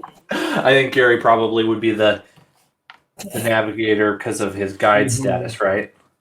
I wasn't sure if he was going to drive while I navigated or not. Okay. I'm reading the rules here. Oh, never mind. I'm in the back. We talked about this. Don't worry about it. Never mind. Lead on, good Gary. Okay. So Okay, so you travel the first 10 miles without any problem. You make swift and steady progress through the clearing that comes up to the jungle. You haven't actually entered the jungle yet. You've been walking alongside the river Soshin Star, unless you want to go to Tiraki. I think the No, I'm social good. starts the move. To the Soshin Star. Okay, so you are now at the edge of the jungle. It's been a full day, and as such, you must consume 1 ration and 2 liters of water. I would like to search the area for food and water. I Okay. would like to help him. That would be a survival check for each of you. Well, can I help him and just give him advantage? That's fine too. So Gary would like to take some of the water he has and just boil it into, usable water. Okay. You say I had to drink how much water? 2 So liters I per person. I've drank my water, and I have empty flasks. I'm gonna fill those with like river water and boil that, but Okay. not inside the flasks, because duh. You don't want to burn your flasks? What was Uh, your survival check? Okay. Exclamation mark roll d20. Oh, sorry, I was talking to Zach. sorry, I got Oh. a 22 on my survival check. Dang, son. Okay. Yeah, you found a young boar and you killed it and brought it back to where you are at the end of the night, where you camped, and you skinned it and cooked fine pork for your dinner. I'm definitely going to. You see, Petal getting into his backpack. Well, really, it's Buddy's saddlebags, and he fishes out like some spices, and he spices it up real good. Ooh, very nice. Matter of fact, you did so well on that check that you have leftovers that you can eat tomorrow. Heck yes. Well, find some nice big banana leaf looking things and wrap this up and stick it in my pocket. Yeah, it was a good boar. It was a meal. Are you sharing it with the others? Oh, absolutely. It's a whole I boar. think so. I thought so. Whole boar. You got enough for tomorrow too. So, like, me and Buddy are not going to eat this by ourselves, okay? Okay. While Gary is eating that, he's going to be purring loudly. telling you, good food, it makes all the difference. Yep. All right. Navigator, I'm going to make you do another roll. Okay. You now enter the jungle, and just as you expected, travel has become much more difficult. And you don't actually get super far before you start hearing quite a kerfuffle in front of you. Let's see here. Got to roll some dice. Would you like to? What would you like to do? You hear a noise in front of you alongside the river, which you are not paddling up yet. By the way, you're just walking at the moment. Gary's gonna like get low and motion for everyone else to get low with him. Like he's gonna be like not quite crouching, but almost like on his arms and like his knees and arms and knees. Okay. Do you want to? Can I also try and hide? Absolutely, you may. Yeah. Hide. Yeah, man. I'm sorry. You got a nat 1. Oof. Yeah. So like he hits the ground so loud that it's just like thump. There's this Which is probably hilarious because he's like this tiny little 3-foot cat. He like he tries to get down on the ground, and he steps on something that's not very solid, and a rock falls, and it makes a big thunk sound, and then you hear the sound that noise ahead of you has changed. It went silent for a moment, and then you hear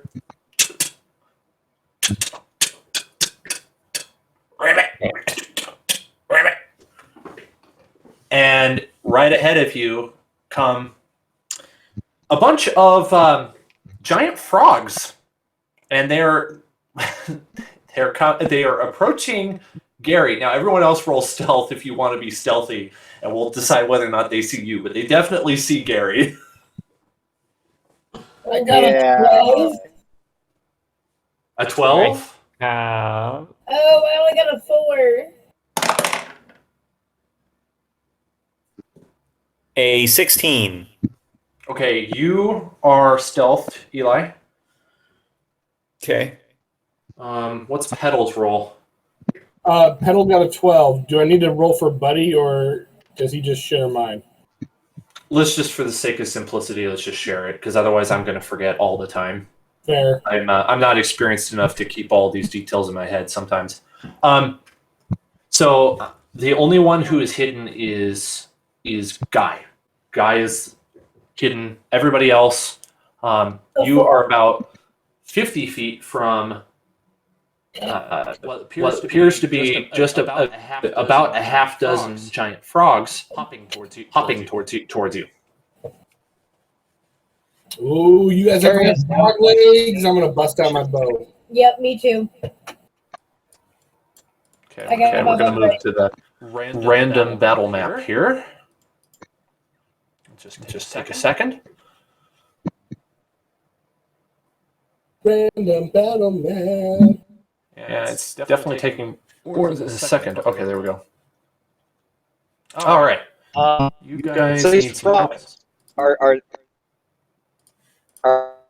they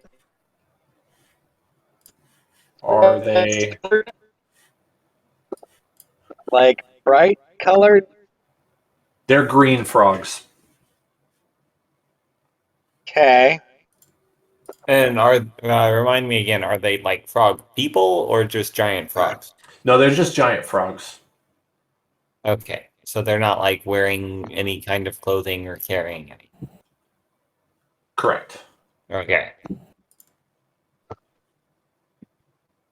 Gary's gonna go from trying to hide, which clearly didn't work, to making his way towards the nearest tree and climbing that. I'm gonna also find a good tree to get up in, so I can get my shot. Those of you who want to climb, do an athletics check for me. Woo! Petal, you're a ranger. I have a right? +4. I am a ranger, yes. Okay. You got a nat 20? Yeah. Dang. All right, you're 10 feet up in the air. Thank you. On something I have. Oh. Did you say acrobatics check? Wait. Yep. If there's a D next to it, I have to roll disadvantage, don't I? Yes. Okay, 1 second. Not nat 20. Oh, I know it's 16 though. that's good enough. So what's happening? Right now, they are taking their place before initiative happens because it will will Okay, happen. so we're climbing something. They're climbing trees. You don't have to if you don't want to. I mean, well, I have a regular climbing. I rolled an 18 athletics. You may climb a tree if you wish and get up 10 feet. I wish to climb a tree. Could I use my acrobatics instead of athletics? Yeah, if I said athletics, I meant acrobatics. Sorry. Dope. 22. Okay, I heard you, Dajo. What was it? So I have a regular climbing speed. Do I need to still roll? Nope. You can just let's see. No, you didn't. You're not prone or anything, so no. It would just be movement. No, you're good. You can climb if you want. Okay. Then I have a climbing speed of 20, so woo! Nice. Up the tree I go. Okay, I just had to make you guys some tokens. So let me draw a couple trees here. These are tree trunks.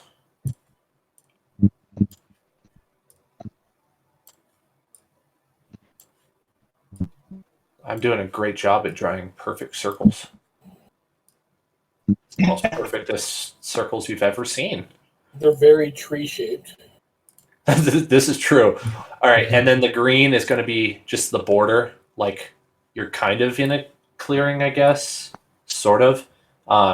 This is just dense underbrush that would be hard to go through. So if you want to, if you want to go through this green stuff, it's going to be difficult terrain. So your speed is going to be down to half. Okay. But everywhere else, it's going to be just normal movement speed. Except you guys are in trees now, so. Okay, now let me go ahead and draw the river. Which, by the way, if you do end up going down the river later. Hey, Dan. Do you want to use like? Oh wait, can I drag? Can I drag? Oh, I can't drag that tree. But you can just search. If you go to the art library, you can just search up trees, and you won't have to draw them, and then you can just copy paste them.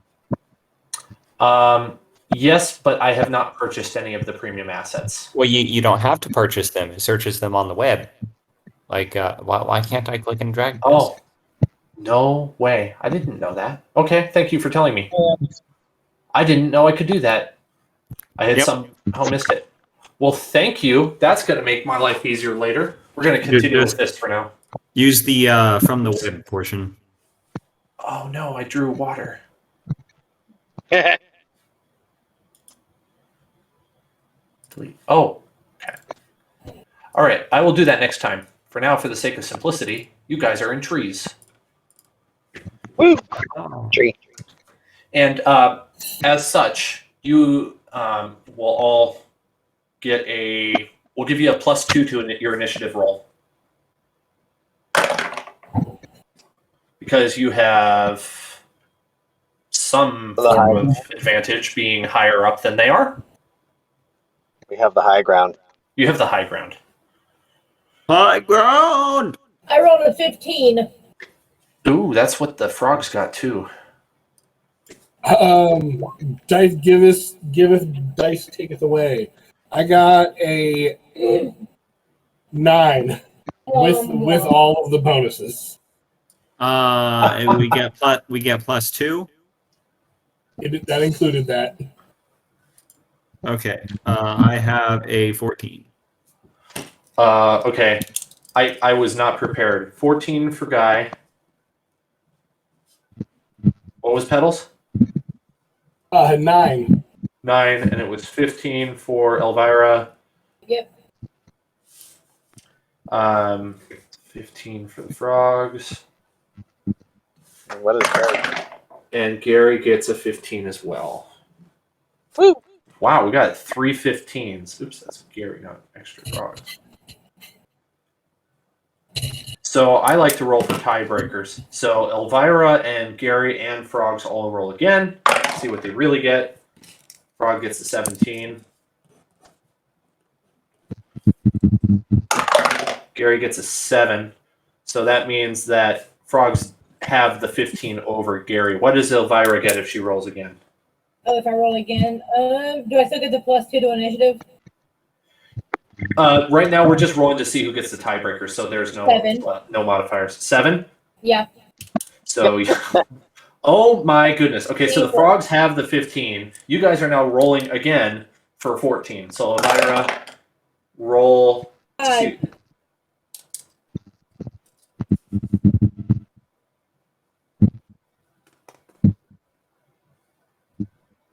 Who am I beating out? You're going to just roll one more time. Let me know what you got. Yeah, I rolled a 5. You got a 5? Okay. So Gary goes after Guy.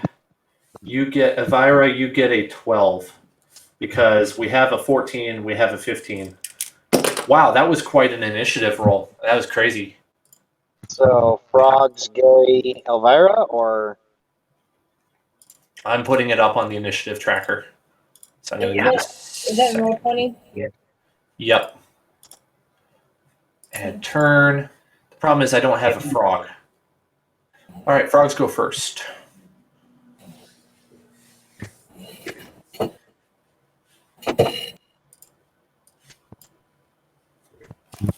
But they don't know we're here. No, they definitely know you're here. They don't know where you are, but they know where everyone else is. Okay. You were the only one who successfully stealthed. Oh, okay. Yep. Okay, pulling up the stat block. Right on. All right. Attack. Well, no, they can't attack yet.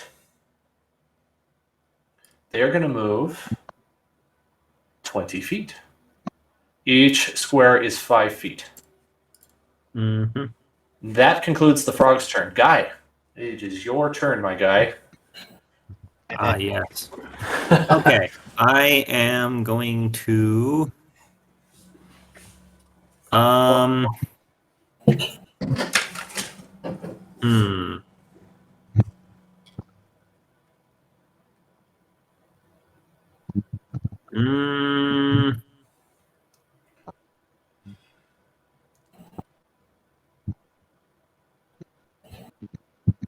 Hang on, I'm thinking.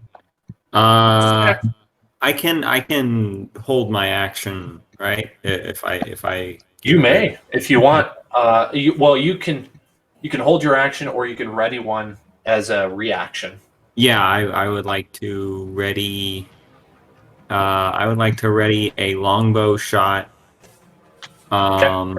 Against the first.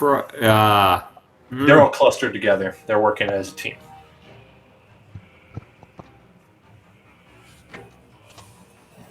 Well, it is a yeah. swarm of frogs, is what it is. I guess as soon as they attack, I'm gonna take a longbow shot. Okay. All right. Gary, you are 10. You're 15 feet away. You're 15 feet away from the frogs. +5 to be up the tree. I'm just gonna round that to 20 feet away. Okay. So, right? Can't hear you. Sorry. Frog breathe their skin, right? Yep. Yeah, I'm gonna throw a lot of oil at them. Okay. Let's see. You successfully hit the swarm of frogs with a bottle of oil. They are now covered in oil, and as they are trying to move, they're now very slippery, and their movement speed has been reduced to half, and they are now with the status effect covered in oil, which I'm going to try to play fairly. That's not really a normal status effect, but I like it. We'll go with their they will suffocate eventually. They're drowning. Oh, They're drowning. Parents must be. So, Oh my, you're really, really breaking up, man. Does that mean that they may take not? I guess like a little bit of damage every round they fight. Yeah, I think I'll have them take a couple points of damage. Yeah. wait. Hold on. So, average person, like, we're supposed to do 2 minutes down there, right? Did anyone hear what he said? Oh, Something about someone coming down there. You're a little better now. I don't know what he's saying. Yeah, it's just the connection's really poor right now. Do you want to type it? Yeah. Okay. So, 2 minutes without that's 6 seconds per turn. That's 20 times before they would even start to take damage.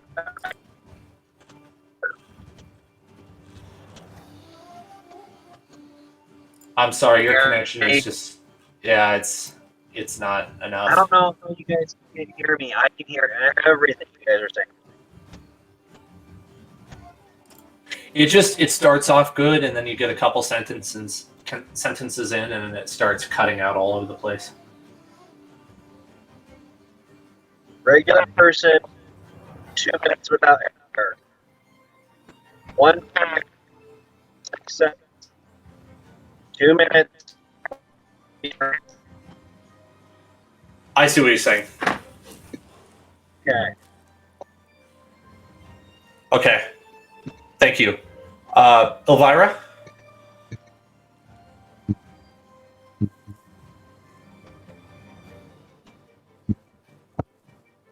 Zach, you are muted.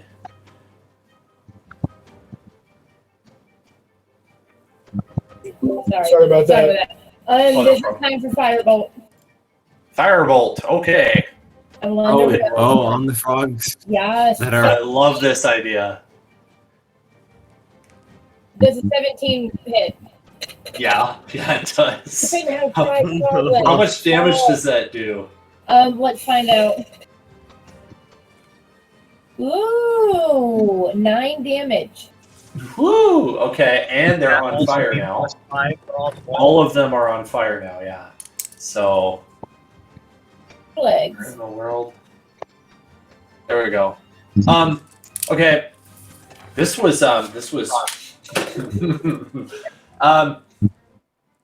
they're all dead. I didn't realize they only have 1 hit point apiece. You hit all of them. They're all covered in oil. They all died. Bam, bam. Yes, ma'am. Way to go, guys. I see very why that nice. was one of the random encounters because it's not horribly difficult. For the sake of adding some interest, we're gonna the kerfuffle that you guys make ends up bringing in another group of beasts. They're right on the tail of the frogs. They were the ones that the frogs were originally messing with, and now they have turned their attention to you. And it is Away from my delicious frogs. I don't think there's gonna be much of them left to eat unless you like charred frog legs. I mean, it's only been 6 seconds. Get like the skin, like fried chicken, all crispy and good and stuff. Yeah. Mm. Frogs taste like fish, but their meat is like chicken. yeah, I'm not even joking. That's literally what it is. Yeah, I like frog legs. They're good. Yeah, man.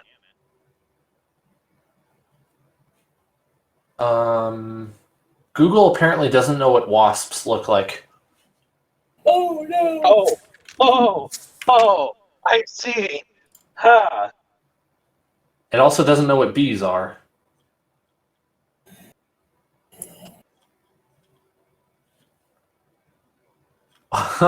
Are you kidding me? It doesn't know what a bee is when it does the search from the web.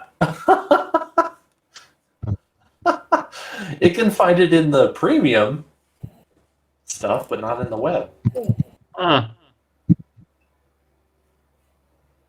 So- you import? I'm going to use this beetle. Yeah, I definitely could later, but I don't want to make this a huge pain in my butt. So we're going to go with this is the swarm of wasps. And they come buzzing in, and they're going to take the initiative of the bees, or I mean of the frog. And we're going to start from the top. Do, do, do, do, do.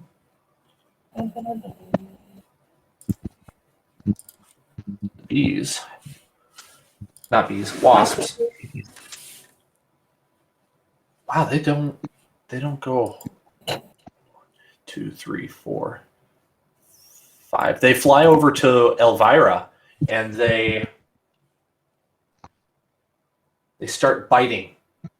Oh, Okay, so I'm going to roll for attack. They get an 18. Does that hit? Yes. Okay. So you're going to take... It's really not so bad. It's 44. That's kind of brutal. It's gonna be awful. Take 9 damage. Well, shit. 9 piercing I'm damage. gonna take shot right now. Yeah. Guy, you may lose your shot. I need Oh, I to will. take it then immediately. You may, yes. Because they're tiny, but it is a medium swarm. You hit a wasp, and you take out 1 of their cumulative hit points. Who does? You do with your reaction shot. Okay, so how much damage do I do then, or was done? It'd still be the 9. I don't know how it would calculate it elsewise. Okay.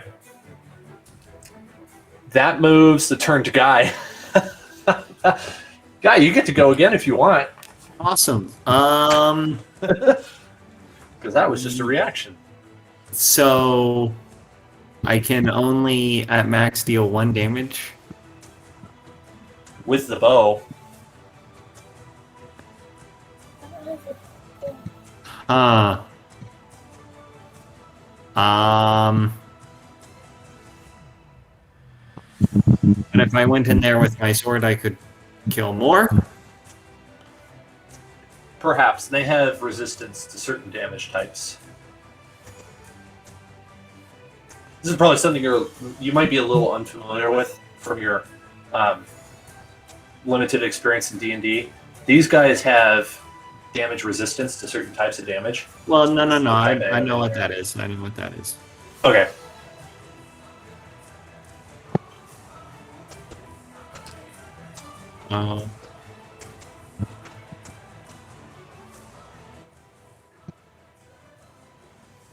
I'm trying to figure out what to do with my very limited options. You may pass a turn if you wish. No, that would be dumb. Just an option. Well, yeah, but not really though.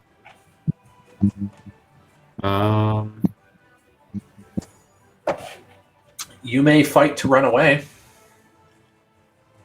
How? Up to you. That's not helpful. Okay. I can't give you the answers. I'm the DM. I can't make the decisions for you. To shoot it with an arrow again, I guess. All right. Go ahead. Roll. Roll for attack.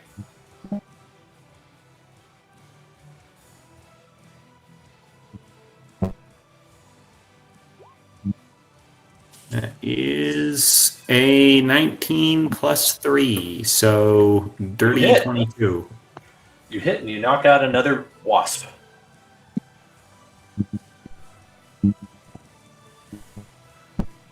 Okay, the next turn would be, unless you want to move, the next turn goes to Gary. No, I'm not gonna move. It's not really fair to Petal. He hasn't gotten to go yet. Yeah. I ain't driven. Appreciate it. Why don't you type what you want to do, Dajo? Because this voice is just not coming through very well right now. I'm sorry.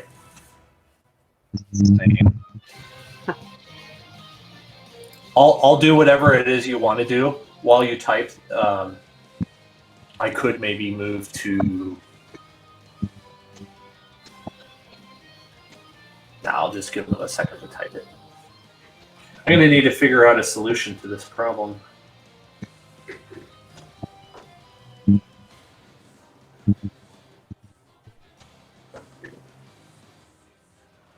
Never ask a DM what NPC names are. It's a good meme. Thank you. You're welcome.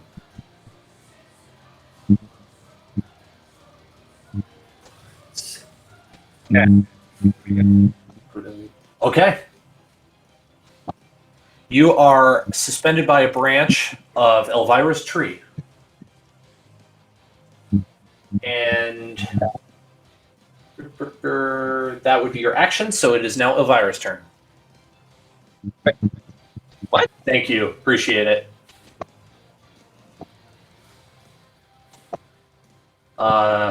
Zach, you are muted again. Sorry about that, y'all. Nat 20 on Firebolt. Nice. All right. How much damage? Let us see. Let's see. You roll damage and then multiply it by 2. That's how I like to handle the criticals. Let's just don't because you automatically do that. Okay, cool. 17. 17 is that's pre-doubling it. No, He told me to double it because I got a nat 20. Oh, okay, that's doubling it. Yeah. Okay, cool. Oh. You knock out like 80% of the wasps. They burn to a crisp. They fall down to the ground, smoldering. Well, good. Way to go, Petal. You're up, my man. All right. Tough act to follow. I'm gonna pull out my longbow and reach into my quiver and pull out a particularly nasty-looking arrow that looks like the tip is made out of an insectoid stinger, and the fletchings seem to be made out of some vibrantly colored dried plant material. I'm gonna yell across to him. Hey, Petal. Remember who's behind those wasps? It'll be fine. Well, just looking. If you miss, I could easily see that hitting Elvira just based on line of sight on the board. Back to your basics. Does a 13 hit? 13 does hit. Nice. Yes. The skin of your teeth. You hit one wasp. 9 points of damage to the herd of wasps. Oh, Vira's never been more focused on one thing in her whole life. Very good. Moving back to the wasps.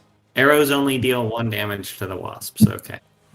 That's how I'm going to do it. I'm sure there's other ways I could do it, but that's how I'm going to do it. Elvira, you're going to get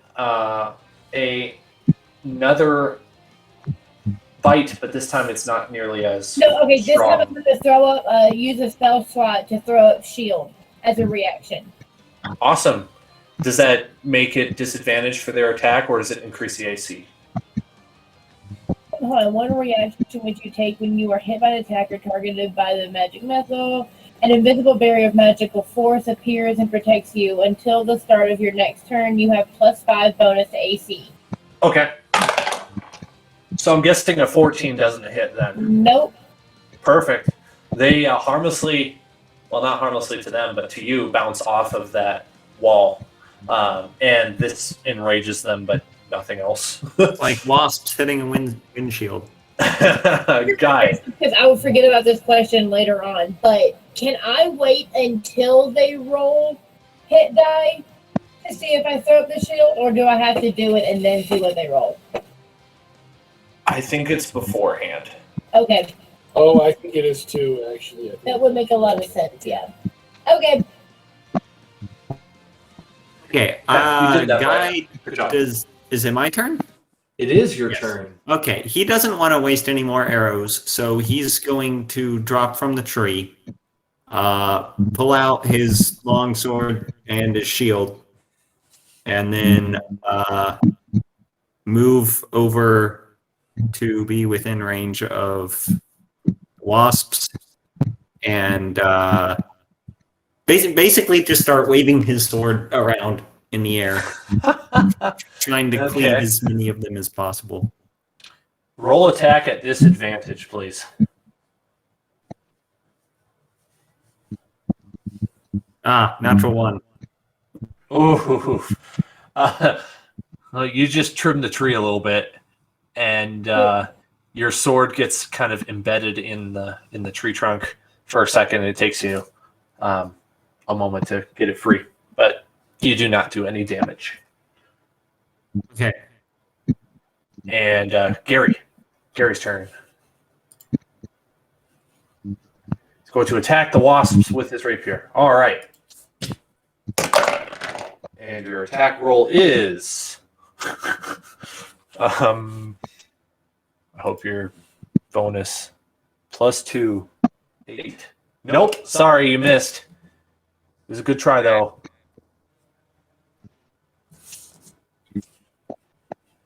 Elvira. Elvira, we need another firebolt, please. Yep. Harry, firebolt. Yep. Oh, no. Ignore that.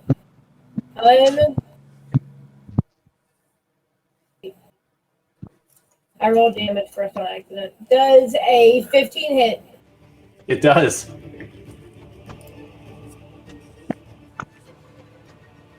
A 10 damage. Holy shit. Girl, Yeah, you. max Max damage damage or on almost max everything. damage in everything. So, Chow. he is gone. Yep. You have cleared the swarm of frogs and the swarm of wasps. Good job. Flame. Hooray! You are now in a clearing, with dead insects and dead frogs, and you are out of initiative. Good job, everybody. Awesome. It was a little rough with the. Does anyone have a healing spell? Yeah, I'm not I out of the got woods you. yet. I got you. I'm gonna lay a cure wounds on Elvira Thanks, dude. Okay. for max health. That'll be 9 points of health back, girl. Woohoo! And then I'm also going to spend a minute after battle to recover half of the arrows that I have used, which is 1. Okay. You do So I'm so. gonna go get my arrow back too. Okay. Is there any tasty bits of the frog left? I was just wondering to retrieve There are them. some prime frog legs available. All right, well, while they're going to retrieve their stuff, I'll pick out the best frog legs for all of us to eat. You still Gary have also pork, by the wants way. to see if something is poisonous. Yep. All of the corpses. But Oh. the frog. I'll roll survival to find out if they're poisonous if you want. Not a bad idea. That'll be a 19. Wow, I rolled. On some of these, I like to roll the DC, and I rolled a 19, so I'll give it to you. These are the non-poisonous variety. Yeah. Nom, nom, nom, nom. Man, we're being good tonight. We got some of that leftover boar too. Little surf and turf. Yeah. Well, you still have probably a couple hours of light before dark, but due to the bad navigation roll, you are not making really good heading. So you're going to kind of struggle a little bit. As you're walking alongside this river, the path that you had been following has finally gone away. You're now tramping through tall ferns, vines. I even have something written out for this. Let's see if I can find it here.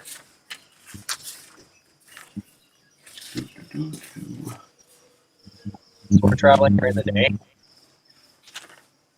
I thought you were traveling at night. I think it was at night. Oh, and I said it was almost night. Let's just correct that to almost day then. Okay. You're walking through a blanket of ferns right now. The trees haven't gotten super big yet. They're really spindly.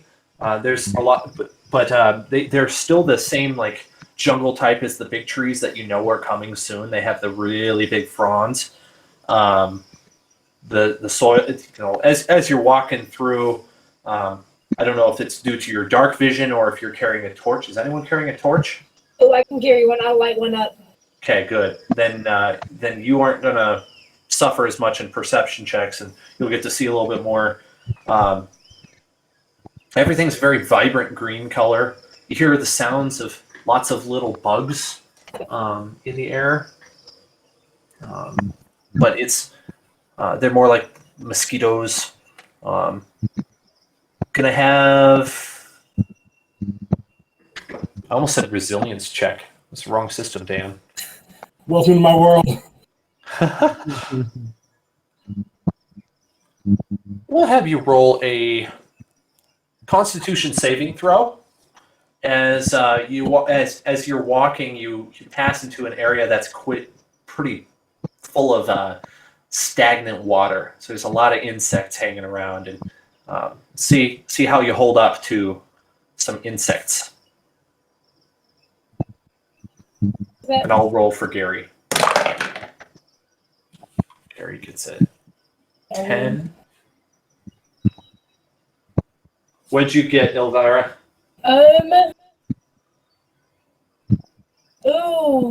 22. Nice. You're fine. Petal and Guy, what are your Constitution saving throws? Oh shit! Sorry. Never mind. Constitution saving. Ignore that.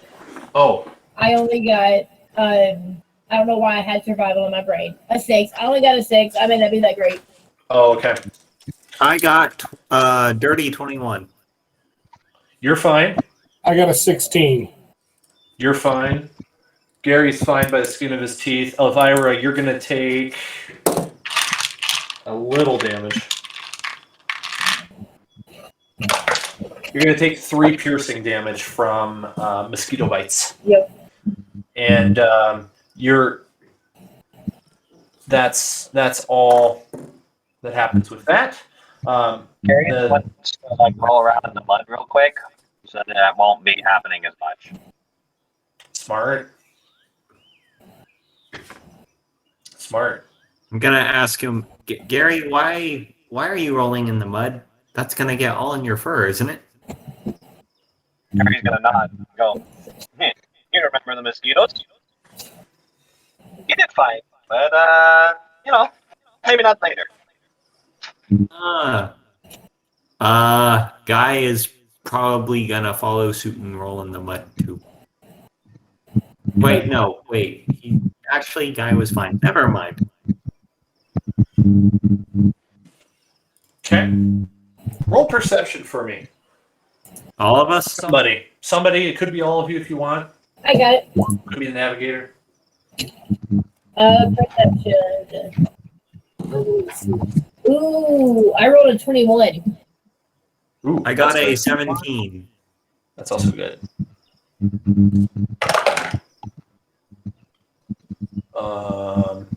Gary gets a dirty 20. Okay, so you're looking for a place to set camp because dawn's up on the horizon, and you see a spot ahead of you that is prime. There's a large tree trunk that has fallen, and it's hollow on the inside. Ooh, I alert everyone to its presence, and I want to head that way. I'll put my torch down somewhere near there so we have light. We have it for an hour since I struck it. Okay. Mm-hmm. And so we have some light to work by. I know you said something, Dajo. I couldn't hear it, though.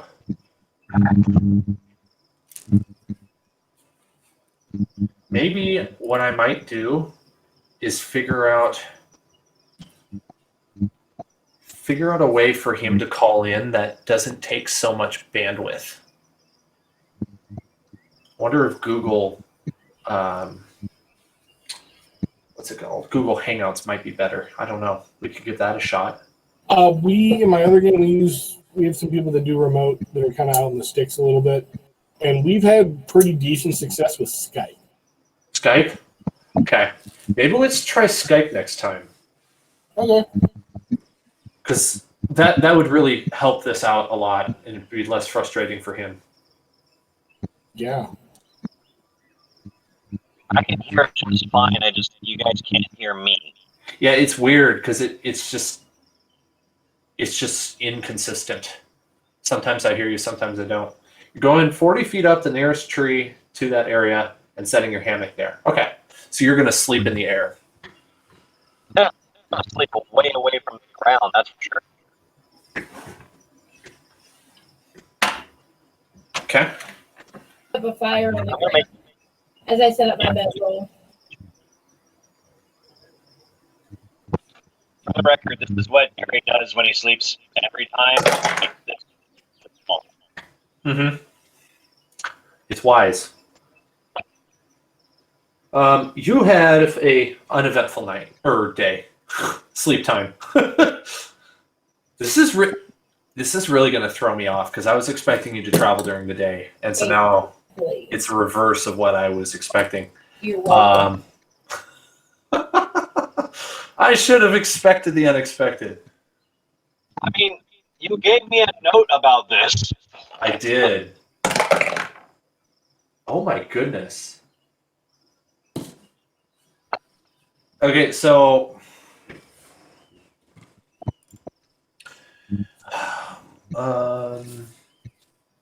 you go for you have an uneventful night. You chow down on the food that you had left over, and you don't even need to break into the frog legs yet. You still have them. The next morning, you wake up, and as you embark, you somehow manage, as you're walking along this creek, must have been the sound of wind in the leaves or something, but Gary believed that the river went left. And before you know it, you find that you are in an area that is not next to a river, and you guys are a little bit turned around. So you're not sure exactly which direction you're going.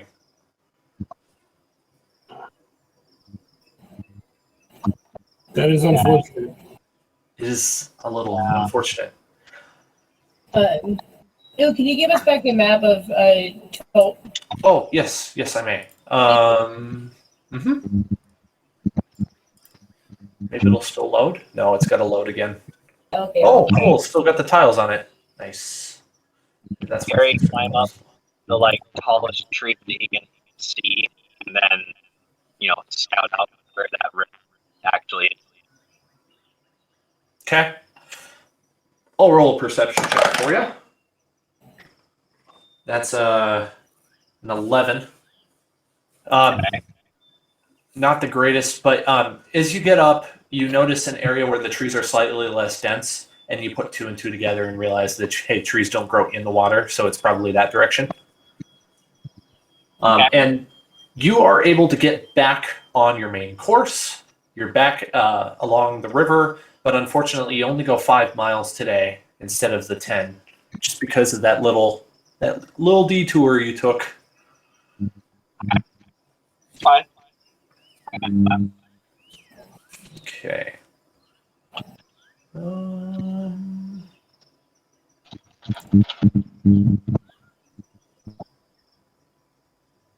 Okay. I need to check character sheets. Eli, I don't have your character sheet. Yes, you do. You should. Where? Oh, it's on D&D Beyond, isn't it? No. Doesn't matter. Elvira made it. I needed to do a passive perception check. Elvira, Okay. as you're walking down the path, you hear sort of a weird sound behind you, and you, from your reading of Volo's Guide to Monsters, identify that there is a pack of ghouls following you. I'm gonna obviously alert everyone as soon as I hear something, and then be like ghouls as soon as I identify that sound. And currently, they don't know where you are. They're just kind of following your trail. So they don't actually see you, but you saw them. I'm trying to remember if Elvira would have any experience with ghouls. Oh, we lost Gary. You don't particularly have any experience with ghouls, no? I don't think so.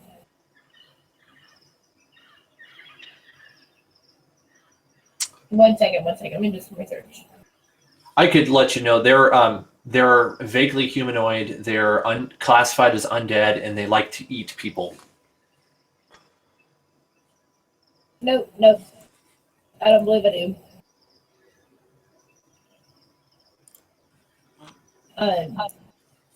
But I just let them know that I hear something. Mm-hmm. And then, can I make a stealth roll to, like, again, climb a tree? Absolutely. Oh, but I got disadvantage shit. Oh, well. 4. And... Alright, I only rolled a 4. Oh, you just missed it. Yep. Because it wasn't going to be that hard since they didn't see you. The pack of ghouls stops, and then they start sniffing and looking around, and they double their pace, and they start heading towards you a little faster. And you're guessing that they're probably going to get there in a couple seconds. I got to respond to Dajo.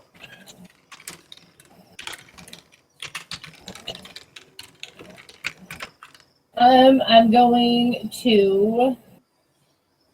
Luckily, I already have my bow out. But I already know what I'm going to do. I don't even need my bow. You want to attack them? Yeah, firebolt. Okay. Let me decide how many there are with the dice roll. Okay. Oh, that's not so bad. All right, what's your attack roll? You're going to have advantage, I guess, because they're... No, you won't have advantage because there's... Yeah, they know you. I was going to say they don't know where you are, except that they just found out. So. Shit, I only rolled a 6. Okay. I'll let you know what that does here in a second.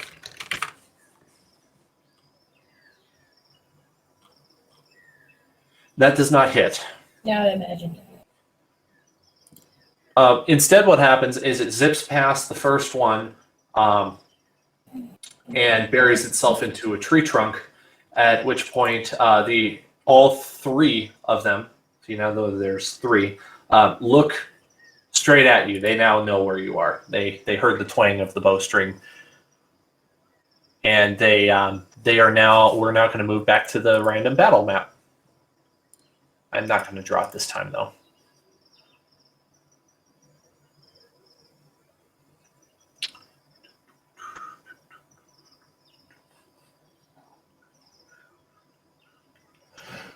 It definitely lags a little bit on some maps.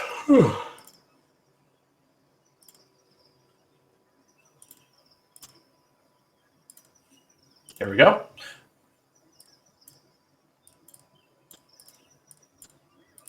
The bugs are gone. Guy, pedal. All right, grab a ghast. Oh, that's the wrong thing. Ghast.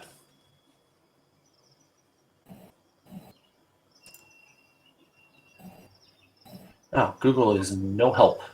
It was a good idea, Eli, but unfortunately, it just gets all my searches wrong. What are you searching for? Oh, it can't even get bumblebee or wasp correct.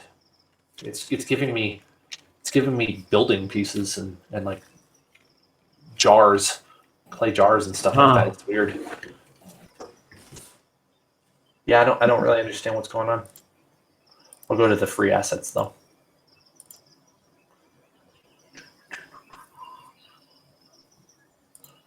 I'll get it figured out eventually. If you type in insect, there's a few like generic swarms on there. I just found something. In the freebies. Yes. All right, so this first one is ghast. The other 2 are ghouls. So there's a little bit of a difference. Is there any terrain here? Yep, it's difficult terrain, so you're going to move at half your movement speed, unless you're familiar with the area. Okay. Somebody in this group is, and I think it's That's it. There's no trees or There are. I'm just not drawing them right now because I'm trying to wrap this up. It's getting close to time. Isn't pedal used to jungle terrain? Yep, very much so. That's what I I thought. mean, we could like pause it here and then come back next time, and then you can have like terrain and stuff. That was either way. Yeah, I got no strong feelings. Actually, let's fight him. Let's fight him. We got this, guys. Well, yeah, but it's just an open field. Well, okay, it's not anymore. Okay. Oh, that looks fantastic, though. Oh, that one looks a little weird. It's a fallen tree. Mm-hmm. It's beginning to look a lot like something. Cool. Does that make you happy? Yes. Cool. Do you happen to be running like any bargains on rocks right now? Like large rocks, small rocks, small enough to hide behind? Yeah, you're back. Huh? You're back. He returns! Yeah. My internet is trash today. I don't know what the deal is. So how much did I miss? You basically were walking and you encountered a group of ghasts that were tracking you. And that's pretty much all. That's all you missed. Oh, okay. Okay. And so I was just setting up a quick and dirty battlefield, and we're about to roll initiative. Oh, okay. All right. We have terrain. Yes. This is confusing to me. I accidentally added Guy twice to the turn order. Oh, well, I mean, that's fine. Go ahead, everybody, roll your initiative. You might be able to put it in the turn order on the left. I'm not sure. No. Oh, wait. Yes, I can, actually. Cool. Do you want to remove me? My second? I haven't figured out how to remove the duplicate, unfortunately. But there should be a It's little trash confusing. icon. There apparently isn't on this one. Oh, it was invisible. All right, thank you. Ah! Haha! Natural 20 plus 2? No, plus 1. So 21. 21. Does anything... What'd you get, Elvira? 11. Not bad. How about pedal? I put it in there. I got 14. Perfect. Now I'll roll Gary. Oh, Gary gets a 1. No. Dice and the internet are not happy with him today. No. You need to get with Jesus, I guess. I don't know. Tell you, bud. Okay. Mm-hmm. Guy is first with a 21. Yes. Okay. I should really put a tree next to you because you were next to a tree. How many guests? There's 1 ghast and 2 ghouls. Okay. Okay, so I can only move... My movement speed is down to 15? Yes, because of difficult terrain. Yep. Everyone's speed is reduced by half unless they are pedal. I'm not sure if Gary has a favorite terrain of jungle or not. All right, I'm going to go stand next to Gary. And I've got my longsword and shield equipped. I am going to ready an action and smack the first thing that comes within melee range. Fair enough. Okay. That moves the turn to this guy. He's going to move. He's also limited by terrain, by the way. He's going to move up to that rock. Then it moves to this guy. He moves. 1, 2, 3. He moves over here. Petal, your turn. All right. I am going to bust out my longbow and take a shot at the. So the ghouls are the gray ones, and the ghast is the white one, right? Yep.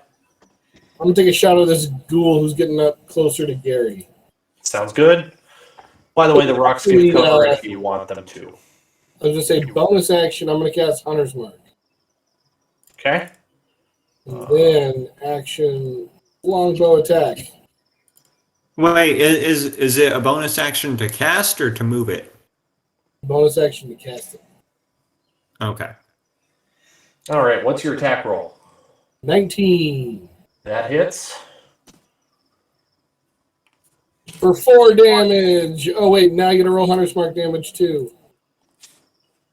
I literally rolled 1 and 1, so that'll be 5 damage total. Okay. Sorry, guys. That's okay. It's fine. Let me. Oh no, I can remember that. Okay.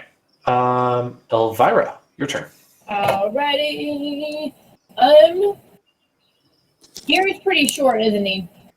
He's 3 feet tall. Alright, cool. So I can like shoot a firebolt over his head. Now, will he appreciate you shooting a fireball bolt over his head? These If are she hits the gas, I'm gonna yes. try a longbow shot. Why not?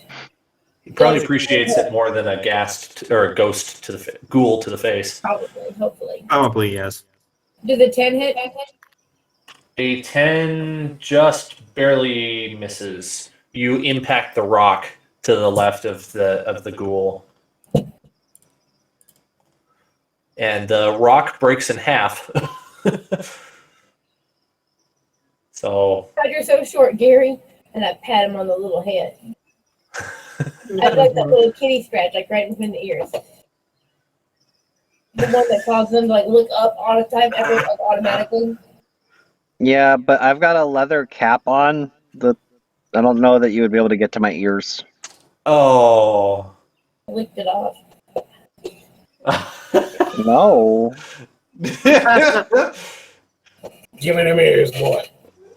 All right, the ghast is up next.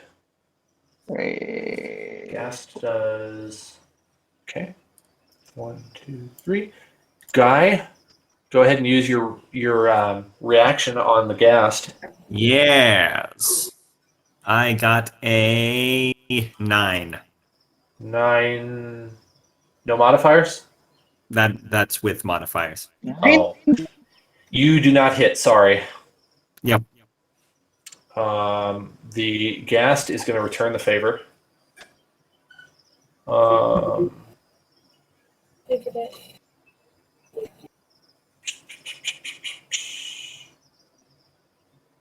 Claw attack.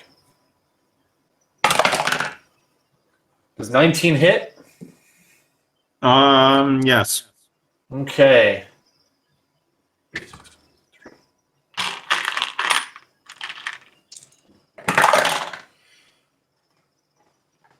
$11 damage. 11. What? 11 slashing damage. You're not resistant to slashing, are you? No.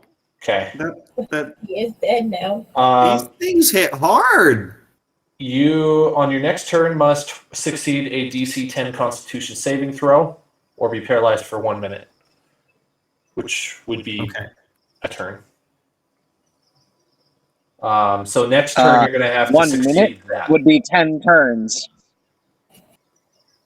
1 Oh, minute yeah, is you're- 10 turns. Okay, I just made a mistake.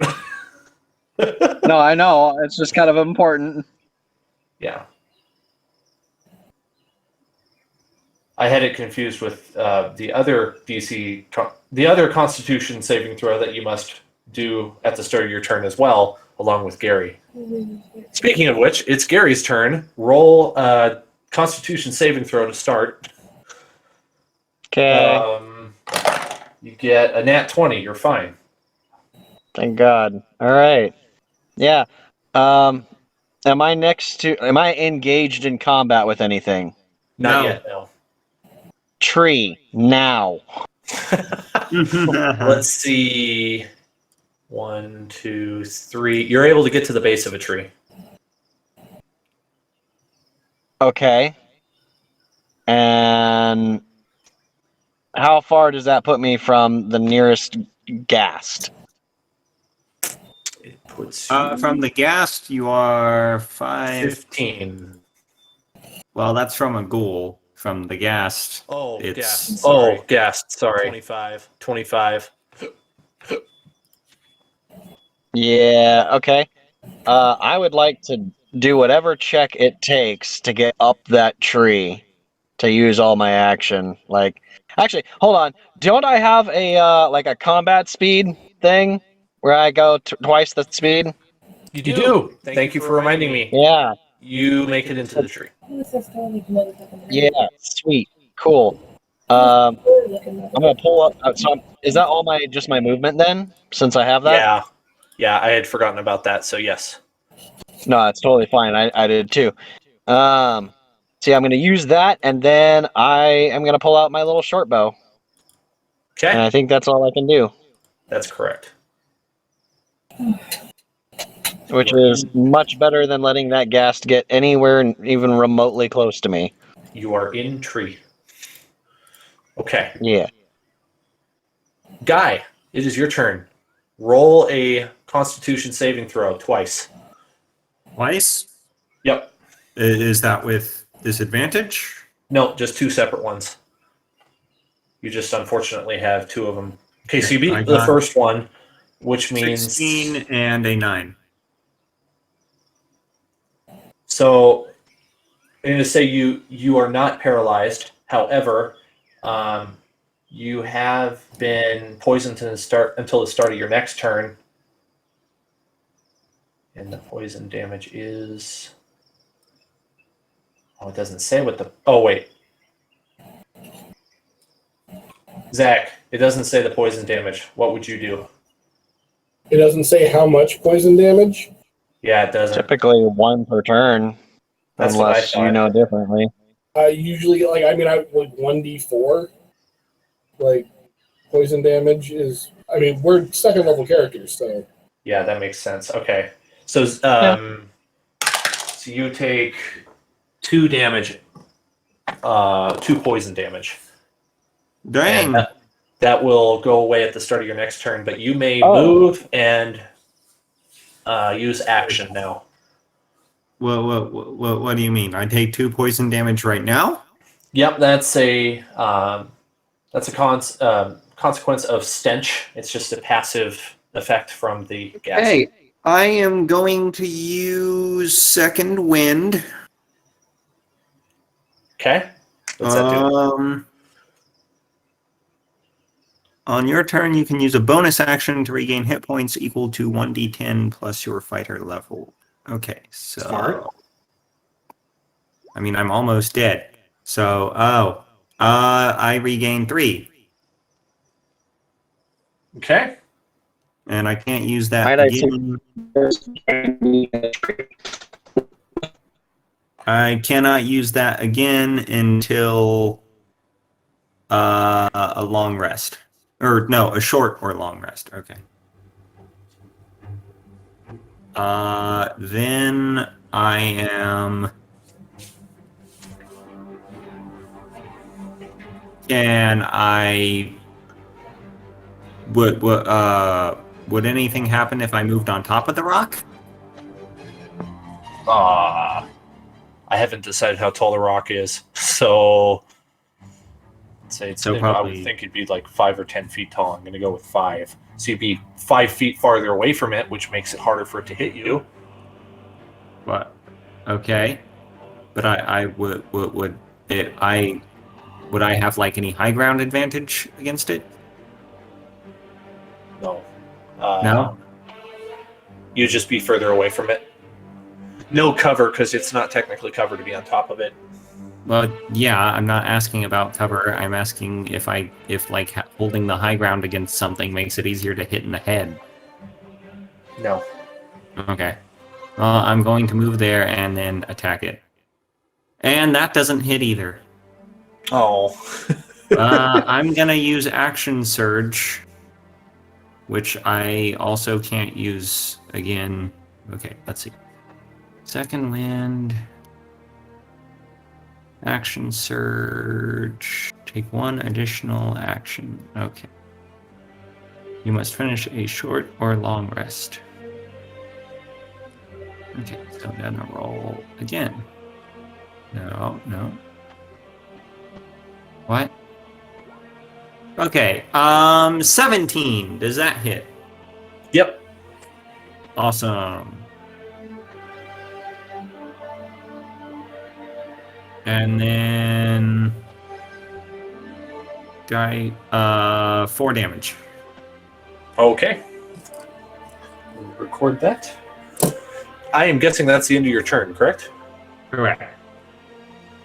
Okay, ghoul number 1 is going to just mindlessly go after Gary, but he can't reach him. Ghoul number 2, 3 is going to move up. Petal, your turn.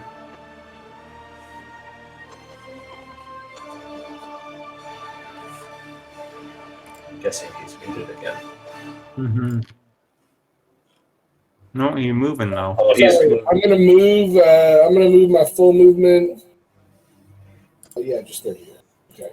cool. Back here, and then I am going to take a shot at the ghoul that's going after Gary because that's the one I have 100 marked. Right on. Does a 19 hit? It does. Get got, son.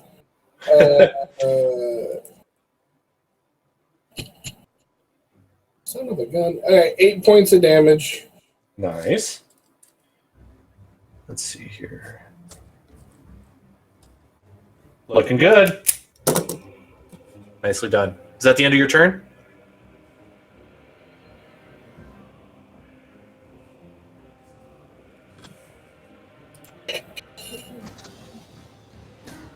If it is, then it's Elvira's turn.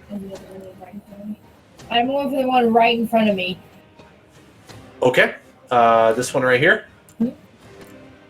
Perfect. See how you do.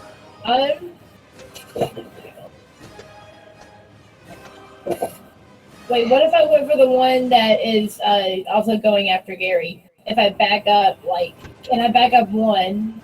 Okay, that's my movement. Yes, you may. If you wish, yep. To put some space between me and that one. You can The go one in 2. the middle. I think you can go 2-1. Oh, no, it's 15. Right. So, right there. Okay. It's as far back as I can move. And then I'm going to firebolt. Firebolt on this guy? No, the one under the tree. Oh, this one. Okay. Yeah. You got it. Does 18 hit? Absolutely. Ass queen. Only 3 points of damage. Oh, well, you know it's something. Very good. Well done. Anything else? And then 1 second. These bonus actions. No, I'm good. I'll stay right there. Okay. Perfect. Okay. Gast is going to try to attack Guy again. But Guy, I need you to. You're on the rock like this, right? No. I thought you said you. I thought you said you climbed up on the rock.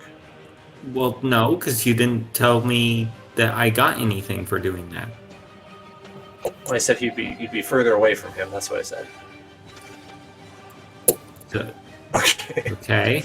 I just need that clarification because he's going to attack you, and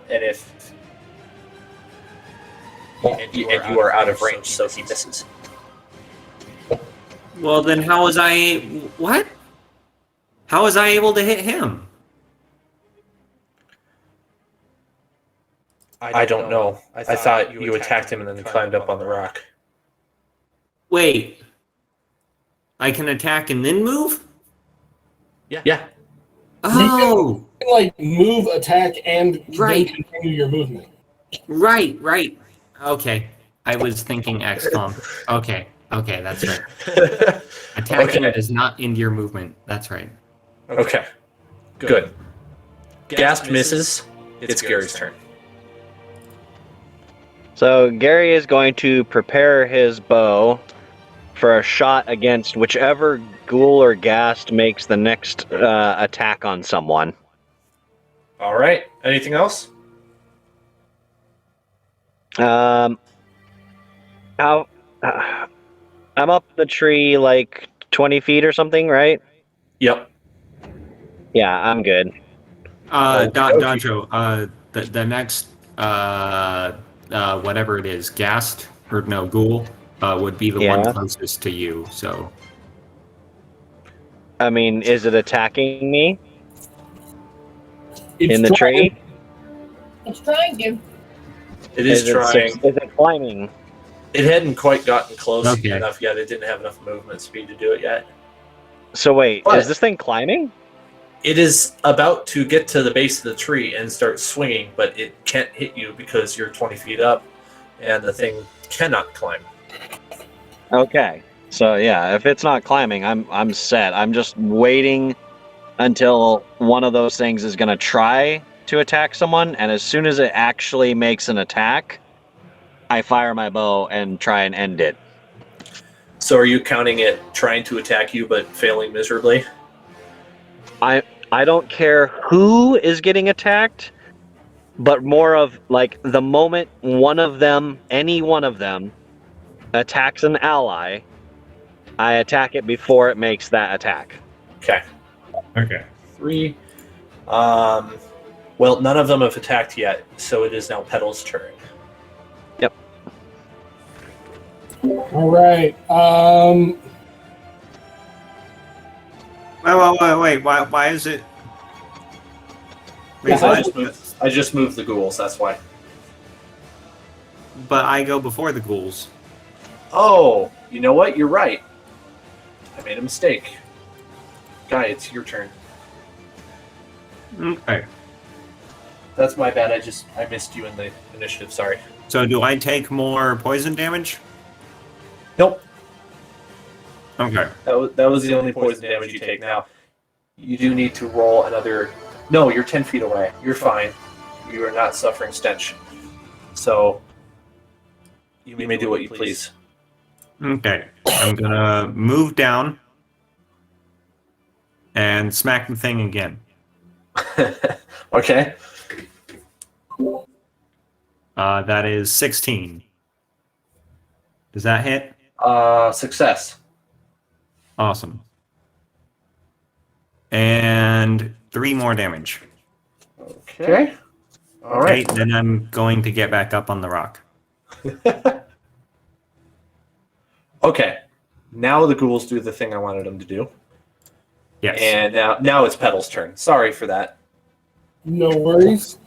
And so I get to move my full movement speed because it's my favorite terrain, right? Correct, sir. All right. I'm off the map. I'm backing up. I'm not letting these guys get close because my bow has a massive range. So I'm gonna keep shooting the same guy that I have hunters marked. Hopefully he dies. Okie doke. Let's see how it goes. An 18 does hit. Pro tip: to kill an enemy, shoot at it until it dies. No, really. 10 points of damage. You kill it. Do you want to describe how you kill it? Yes. I'm shooting it with my weird bay arrows that I made out of insect stingers. And I'm just going to put one like right in the brain box. Just pop, pop. Right in the brain box. The arrow hits it suddenly, and there's this jolt as its head is like thrown back with the arrow sticking straight out of its forehead, and its eyes as wide as they possibly could go, like they're gonna pop, and then just this brown black goop comes out the back of its head, falls down on the ground, and there is a load of just junk seeping out of it. Yeah. That's nasty. I mean, that arrow's going to be washed. I will bonus action move Hunter's Mark to the other ghoul. You got it, boss. All right. And that'll be my turn. Slapping cheeks. Well done. Can I add something to my preparation? Sure, I think so. Which is that if nobody, if none of them make an attack before it's my turn again, that I just fire at the ghast by Yeah, default. sounds good. Yeah. Okay. Absolutely. Elvira, it's your turn. Firebolting the one right in front of me that's advancing on me rather quickly. Okay. I think, does she get a bonus, an improvement because of Hunter's Mark? I don't remember how that works. No, only I get that. Yeah. Okay. I freaking wish. God, dang it. Maybe pretty The cool. 9 hit? It doesn't. I'm sorry. Womp womp. You may move if you want. I absolutely do want to. Kite. I am going to move. So each one is 5 or 10? Each hex. Each one is 5. And you can only move half your movement speed because of the terrain. Down here underneath this tree. All right. Sounds good. No, you don't want to do that. It'll still be able to reach you. It can reach her wherever she goes. Yeah, I've got plans. I see what you're saying. I mean, no. If she goes up towards Petal, it won't be able to reach her. I suppose so. She could probably meet shield a little bit. Or tank a little bit. Yeah, that would be Caster? nice. The sorcerer tanking? No, I'll take cover behind the tree though. I know, and I don't really mean tank in that respect, but yeah. Mm-hmm. The ghast Right? is going to attempt to And that good clanky armor. attack you, get shot by Gary. Gary hits. How much damage does this D6. 1d6. D6. You do 5 damage to the ghast. Yes. So that brings it to go. And as such, the ghast loses interest in Guy. It uses its full movement speed. 2, 3 to move towards Gary. Gary's turn. Makes sense. Yeah. So I'm gonna go an additional 5 feet up in the tree movement, Okay. and then I'm gonna take, or well, yeah, I'm gonna do the same thing I did for whichever one goes to attack, and if none of them attack, I default to the ghast before the end of my turn. Okie dokie. I'll keep that in mind. With that, then it moves over to Guy. All right, I'm going to put away my longsword and my shield, and then I'm going to take out my longbow and shoot the sucker in the back. That is a 16. Are you in range with your longbow? Yes. There's a minimum distance with longbow. No, there isn't. Should be. No. I don't think so. Not at all. Oh. Never mind, I'm thinking something else. Alright, what's your roll? 16. Let's see. And Yeah, that hits. okay, and then 1d8 piercing? Really? Okay. 2. Okay. You like knock out. You hit him in the hand. So there's like an arrow sticking out of its hand now. Oh no! Now when he slaps people, they can get stabbed with the And arrow. it goes. Just I was gonna not say- in respawn, but it's like it's just shrieking its normal ghast shriek, or whatever sound it makes. It doesn't even really feel the arrow. I'd like see. to add an additional thing but I do need to ask you something about it first. Okay. So, if you're okay with it, when one of them makes an attack, I want to either try and aim at the hand or the head that they're attacking with, because they might bite or whatever. And simply try and interrupt that will probably lower my attack roll. It will. I know in 3.5 they did a -2 for doing that, if that's reasonable. That's what I had in mind. Yeah. And I'd like to do that to hopefully try and get that as well. Okay. Alright. I believe I got all of that. It was a little breaking up, but you want to attack whatever limb is attacking and take a -2 to your attack roll for that limb. Correct. Okay, gotcha. Yeah. Guy had his. Okay, so Ghoul 2 is still alive. Oops. 1, 2, 3. He's right next to Elvira, and he reaches out to attack. Let's throw shield. Ah! Smart. Now, my mouse is freaking out right now.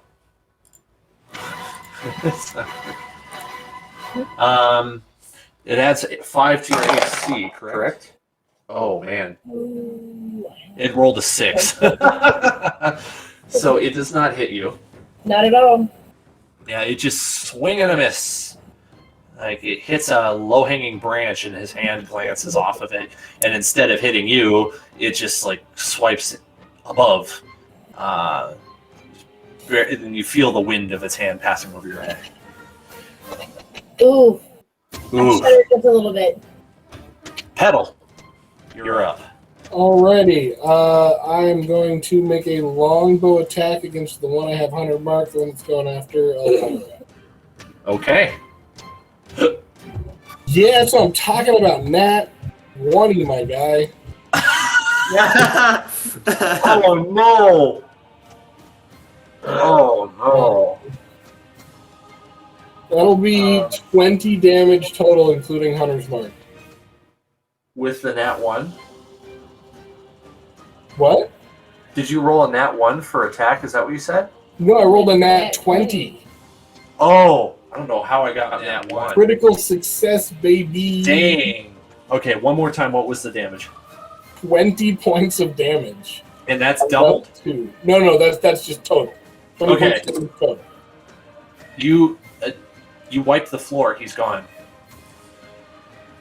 One shot, one kill, baby. Just walk pop right in the dome. So I'm 0 for 2 on gas. Or golems. Ghouls. Ghouls. I'm 0 for 2 on ghouls. I will bonus action Hunter's mark the ghast. You got it. Yes. Way to go. Already starting to see you guys have strengths. Like, Elvira's really good against the insects. And you're good against these undead. So We that's call her the bug zapper. Oh shoot, these are undead. I think my I don't get an enemy yet, do I? Nope, never mind. okay. Yeah. The turn moves to Elvira. Alrighty, onto the gas now. Okie doke. You know what? Time for some flamethrowing. Fire bolting. I like it. Well, shoot. 9 doesn't hit, I'm sure. Nope, sorry. You hit that same rock that you cracked in half earlier. So, unfortunately... I'm sure I scared it, you know. Yeah. Make it dance. Is the rock gone now? Sure. It's in Well, fourth. Cool! the rock is now gravel. It's a lump of dirty obsidian.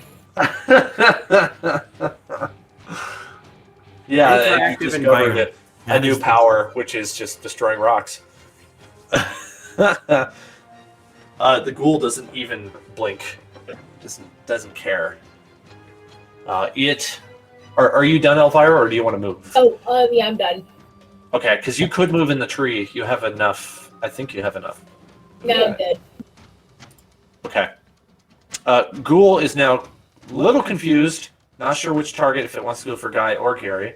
So it's waffling a little bit, and because of that, it's only going to move one space. Guy. Or Gary. I guess Gary will loose his shaft since the gas didn't actually attack anyone. Yeah. And he does a 17 that hits for 5 damage. Neat. And then we're just gonna straight shoot him one more time. Nat 20, dude. Nice. Yes. And you do 6 damage to it. So it is definitely not looking healthy for an undead. Would you like to do anything else? I'm gonna taunt it so that it tries to come after me. Ooh. That would probably be like a charisma roll, right? Normally I would say that's an action. I mean, I'm just yelling a taunt, right? Mm-hmm. I think unless you have that fighter's feat that lets you do that, I think it is an action. Oh, okay. I'd always heard that, talking was just a free action, but okay. I think I prefer talking as a free action. That makes more sense. Yeah, talking, but like to try to I mean, you do you, man. I'm not going to argue against to our detriment too much, but I was always told that like if it requires a role like that, then you're not like just like, hey, look out. It's like, what can I say to get this guy to come fight me? You know what I mean? Like what's the feat? What's the feat? I can't remember exactly, but there's a I think it's one of the fighters, like one of the battle master special abilities where like as a bonus action you can like force attacks. Oh, well, yeah, no, I could be wrong. I could be completely wrong. That's just what I. Well, I mean, okay. So I just found it.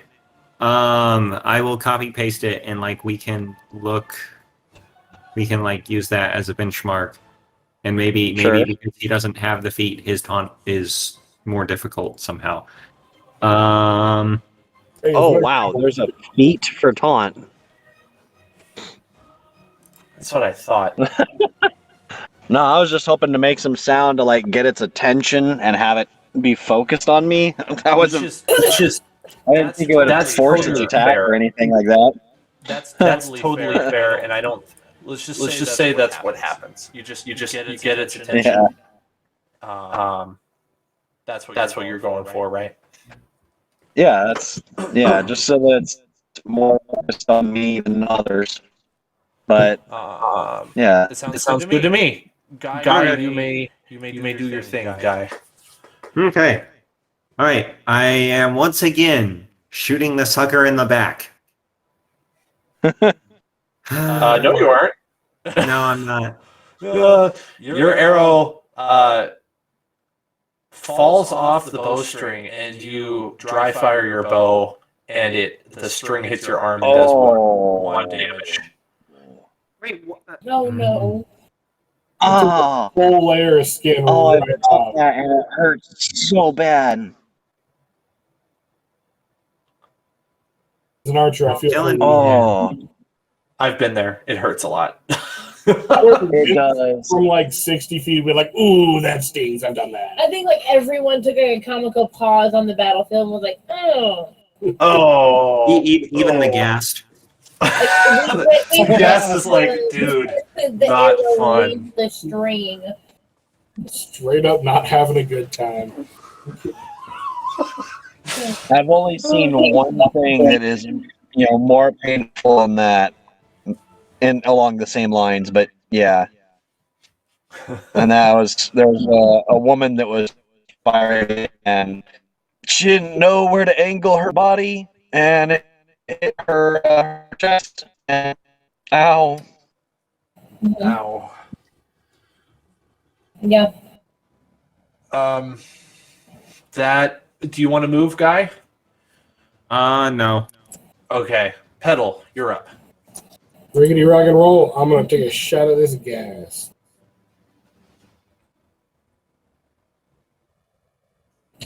Longo. That's a 2. 9 doesn't hit, right? Nope, no hit. Swing and a miss. Goes into the gravel. Or obsidian. Elvira. Roll. Ooh, does a 23 hit? Absolutely it does. Here we go. And 9 points of damage. Woohoo! Nice. Not quite dead, but that was a good hit. Thanks. Anything else? No, I'm gonna stay put. You got it. The ghoul is now just really exasperated, and it knows it can't get to Gary, so it's going to go after Elvira. And now it's Gary's turn. It's my turn. Yep. I shoot him in the face. Well, center mass, but yeah. Yeah. That's hilarious because he literally has his back turned to Just you.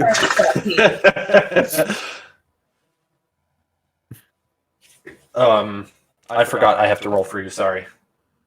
Yeah, sorry. Nat 1. No, not cool. No, Dan. No, not Gary. Gary, you shot the dead ghoul. So now it's extra dead. Extra dead undead. Yes. It's 3 times dead. Now with extra dead. Once, twice, 3 times a zombie. Guy, it is your turn. Yes. I shoot its hand because it quivered. Yeah, I know that reference. It's because my ox is in its nervous system. All right, I'm going to move down off. No, I don't want to do that. Okay, I shoot the sucker again, but not in the back this time. 14, 14 plus 17. Damage or hit attack? Hit. Okay, yeah, that hits. Okay, and then 3 damage. Describe how you kill it, please. Okay, I draw my bowstring back, making sure it not to like fidget and let go this time, and then I loose it, and I pierce it like through one shoulder, and it like goes through its whole body and pins the other shoulder, and it's basically just like crushed with the force of the arrow, and it falls over. It's been turned into a shish kebab and then it dies. Yes. I shish kebab it but sideways. All right, dead guy is dead. I respect. Neat. I suspect that they found us because they could smell our delicious frog legs.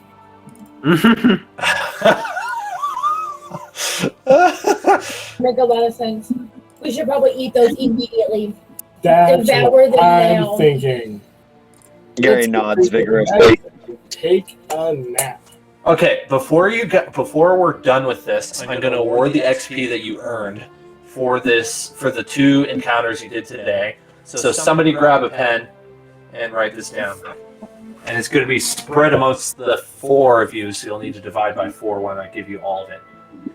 So for this encounter, you got 850 XP, and let me find out what you got for the other encounter.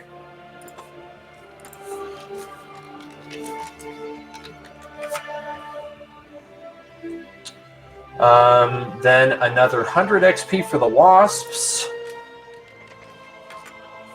For the frogs. And then I'm finding the frogs.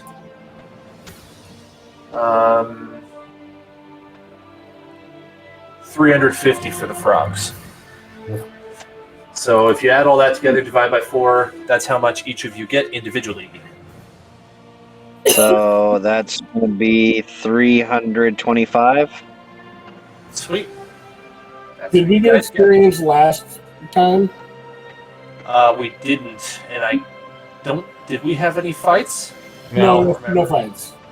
I will give you 300 XP apiece for just the dinosaur races, the gambling, the discussion, the talking with Jessamine from last time. So add another 300 Okay. because I Now, believe is that in split? awarding XP. No, 300 apiece. Okay. I believe in awarding XP for non-encounters as well, because I think it's kind of dumb to only incentivize fighting. So Neat. 625. So I can't remember what it takes to get to level 3, but you are now closer to level 3. 625. Wait, I just hit level 3. How many XP should we all have? Did you really? Nice. We should all have the same, right? 625 experience? Well, Pretty we started out at level 2, Yeah. which requires you to have 200 experience or whatever, 300 experience. 2,000, isn't it? No. I have to look it up. Level 4 is 2,000. Well, I don't know about your character. My character says 925. Or no, what was it? Hang on one second. No, that's not what I wanted. So to be level 1, you have 0. To be level 2, had 300. For level 3, 900. So if you just got 325, you have now gotten to 625. But then didn't you say another 300 on top of that for last time? No, yeah, that was that. Oh, that yes. puts you at 600. That puts you at... Oh, wow. They really nerfed XP in this one. I like that, but also, wow. Well, where do I find that? wait, Where do wait. I find that? Hold on, Eli. Was it? No, you got 325 for the encounters for this session. Last session, you got an additional 300. That's 625 total. Yes. Since yes, you were that's level what I was 2, saying. that puts you at level 3. You have now at 950 XP. Total. Okay. Wait, what? Just Okay, cool. just take it, Eli. Just take it. It's good for you. I don't understand how this works, and I can't understand game mechanics that I don't understand. I'll explain. Does make sense. What the fuck is wrong? You know what? I know how to get to it. I'll send you a screenshot. Will that help? Yes, please. Yeah, 2.5 was way ruder because you had to have 1,000 XP just to get to level 1. It was way more rude for that one. This is a lot nicer. It's more on a sliding scale type thing. So like after 5, you better it takes you start really. That's when you start really stalling out. But yeah, it was definitely designed to like help you move through faster. The other thing is, I don't want to stunt your progress because this is a hard campaign. The longer you're at level 2, the more I have to be easy on you. I'm not gonna lie, I was a little worried. So our XP point. This is confusing. So XP is cumulative. Yes. It's not consumed with each level. No. Okay. What were you saying, Zach? Huh? You were saying something. I missed it. Oh, I was saying I was a little nervous about this fight because I didn't remember exactly what the CR ratings were, but I was like, ooh, ghouls and a ghast. This is gonna be a close one, but we did really well. Yeah, only one person took damage. Ghast is a CR rating of 2. Ghouls are CR of 1. So that was what I would probably say a medium to hard for you guys. Our 4 encounter for level 2 party. That's pretty good. We're punching 2 levels above our weight class. So at this point, you guys have gone through your full day. Well, maybe you haven't gone through your full day. But if we say that you do, if we finish up this day and then you take a long rest, Guy, you will get back to full health. Yes. Okay. But you need to make sure you drink your water and you need to eat your food. And so you've used up your frog legs if you do that, and Gary's the only one making clean water at the moment. I'm going to do a survival check to try to find clean water, if that's okay. Sounds good. I got some. That'll be a 15. That's not high enough, sorry. Oh, wait. I'm in my favorite terrains. Don't I get advantage? Let me check.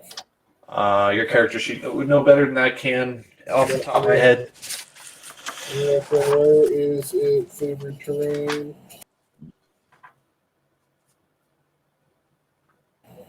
Man, I always over-prepare for sessions in the weirdest way. I just prepare for what doesn't happen. It's a curveball every time. No, sorry. It's I don't get advantage, but I do find twice as much food when I forage. Oh, So, okay, I'll just chug some. I'll chug some agua. yeah. You didn't find any clean water from around you. Gary has some, but you did find a bunch of really healthy edible berries, and so you grabbed some of those. It's like dessert or something. Yeah, never mind. D&D. With that, Guy, set yourself to full health. All of us will level up to level 3 before next Friday, and that's the end of today's session. Thank you for joining me. Yay! And Very, very good. So Good. I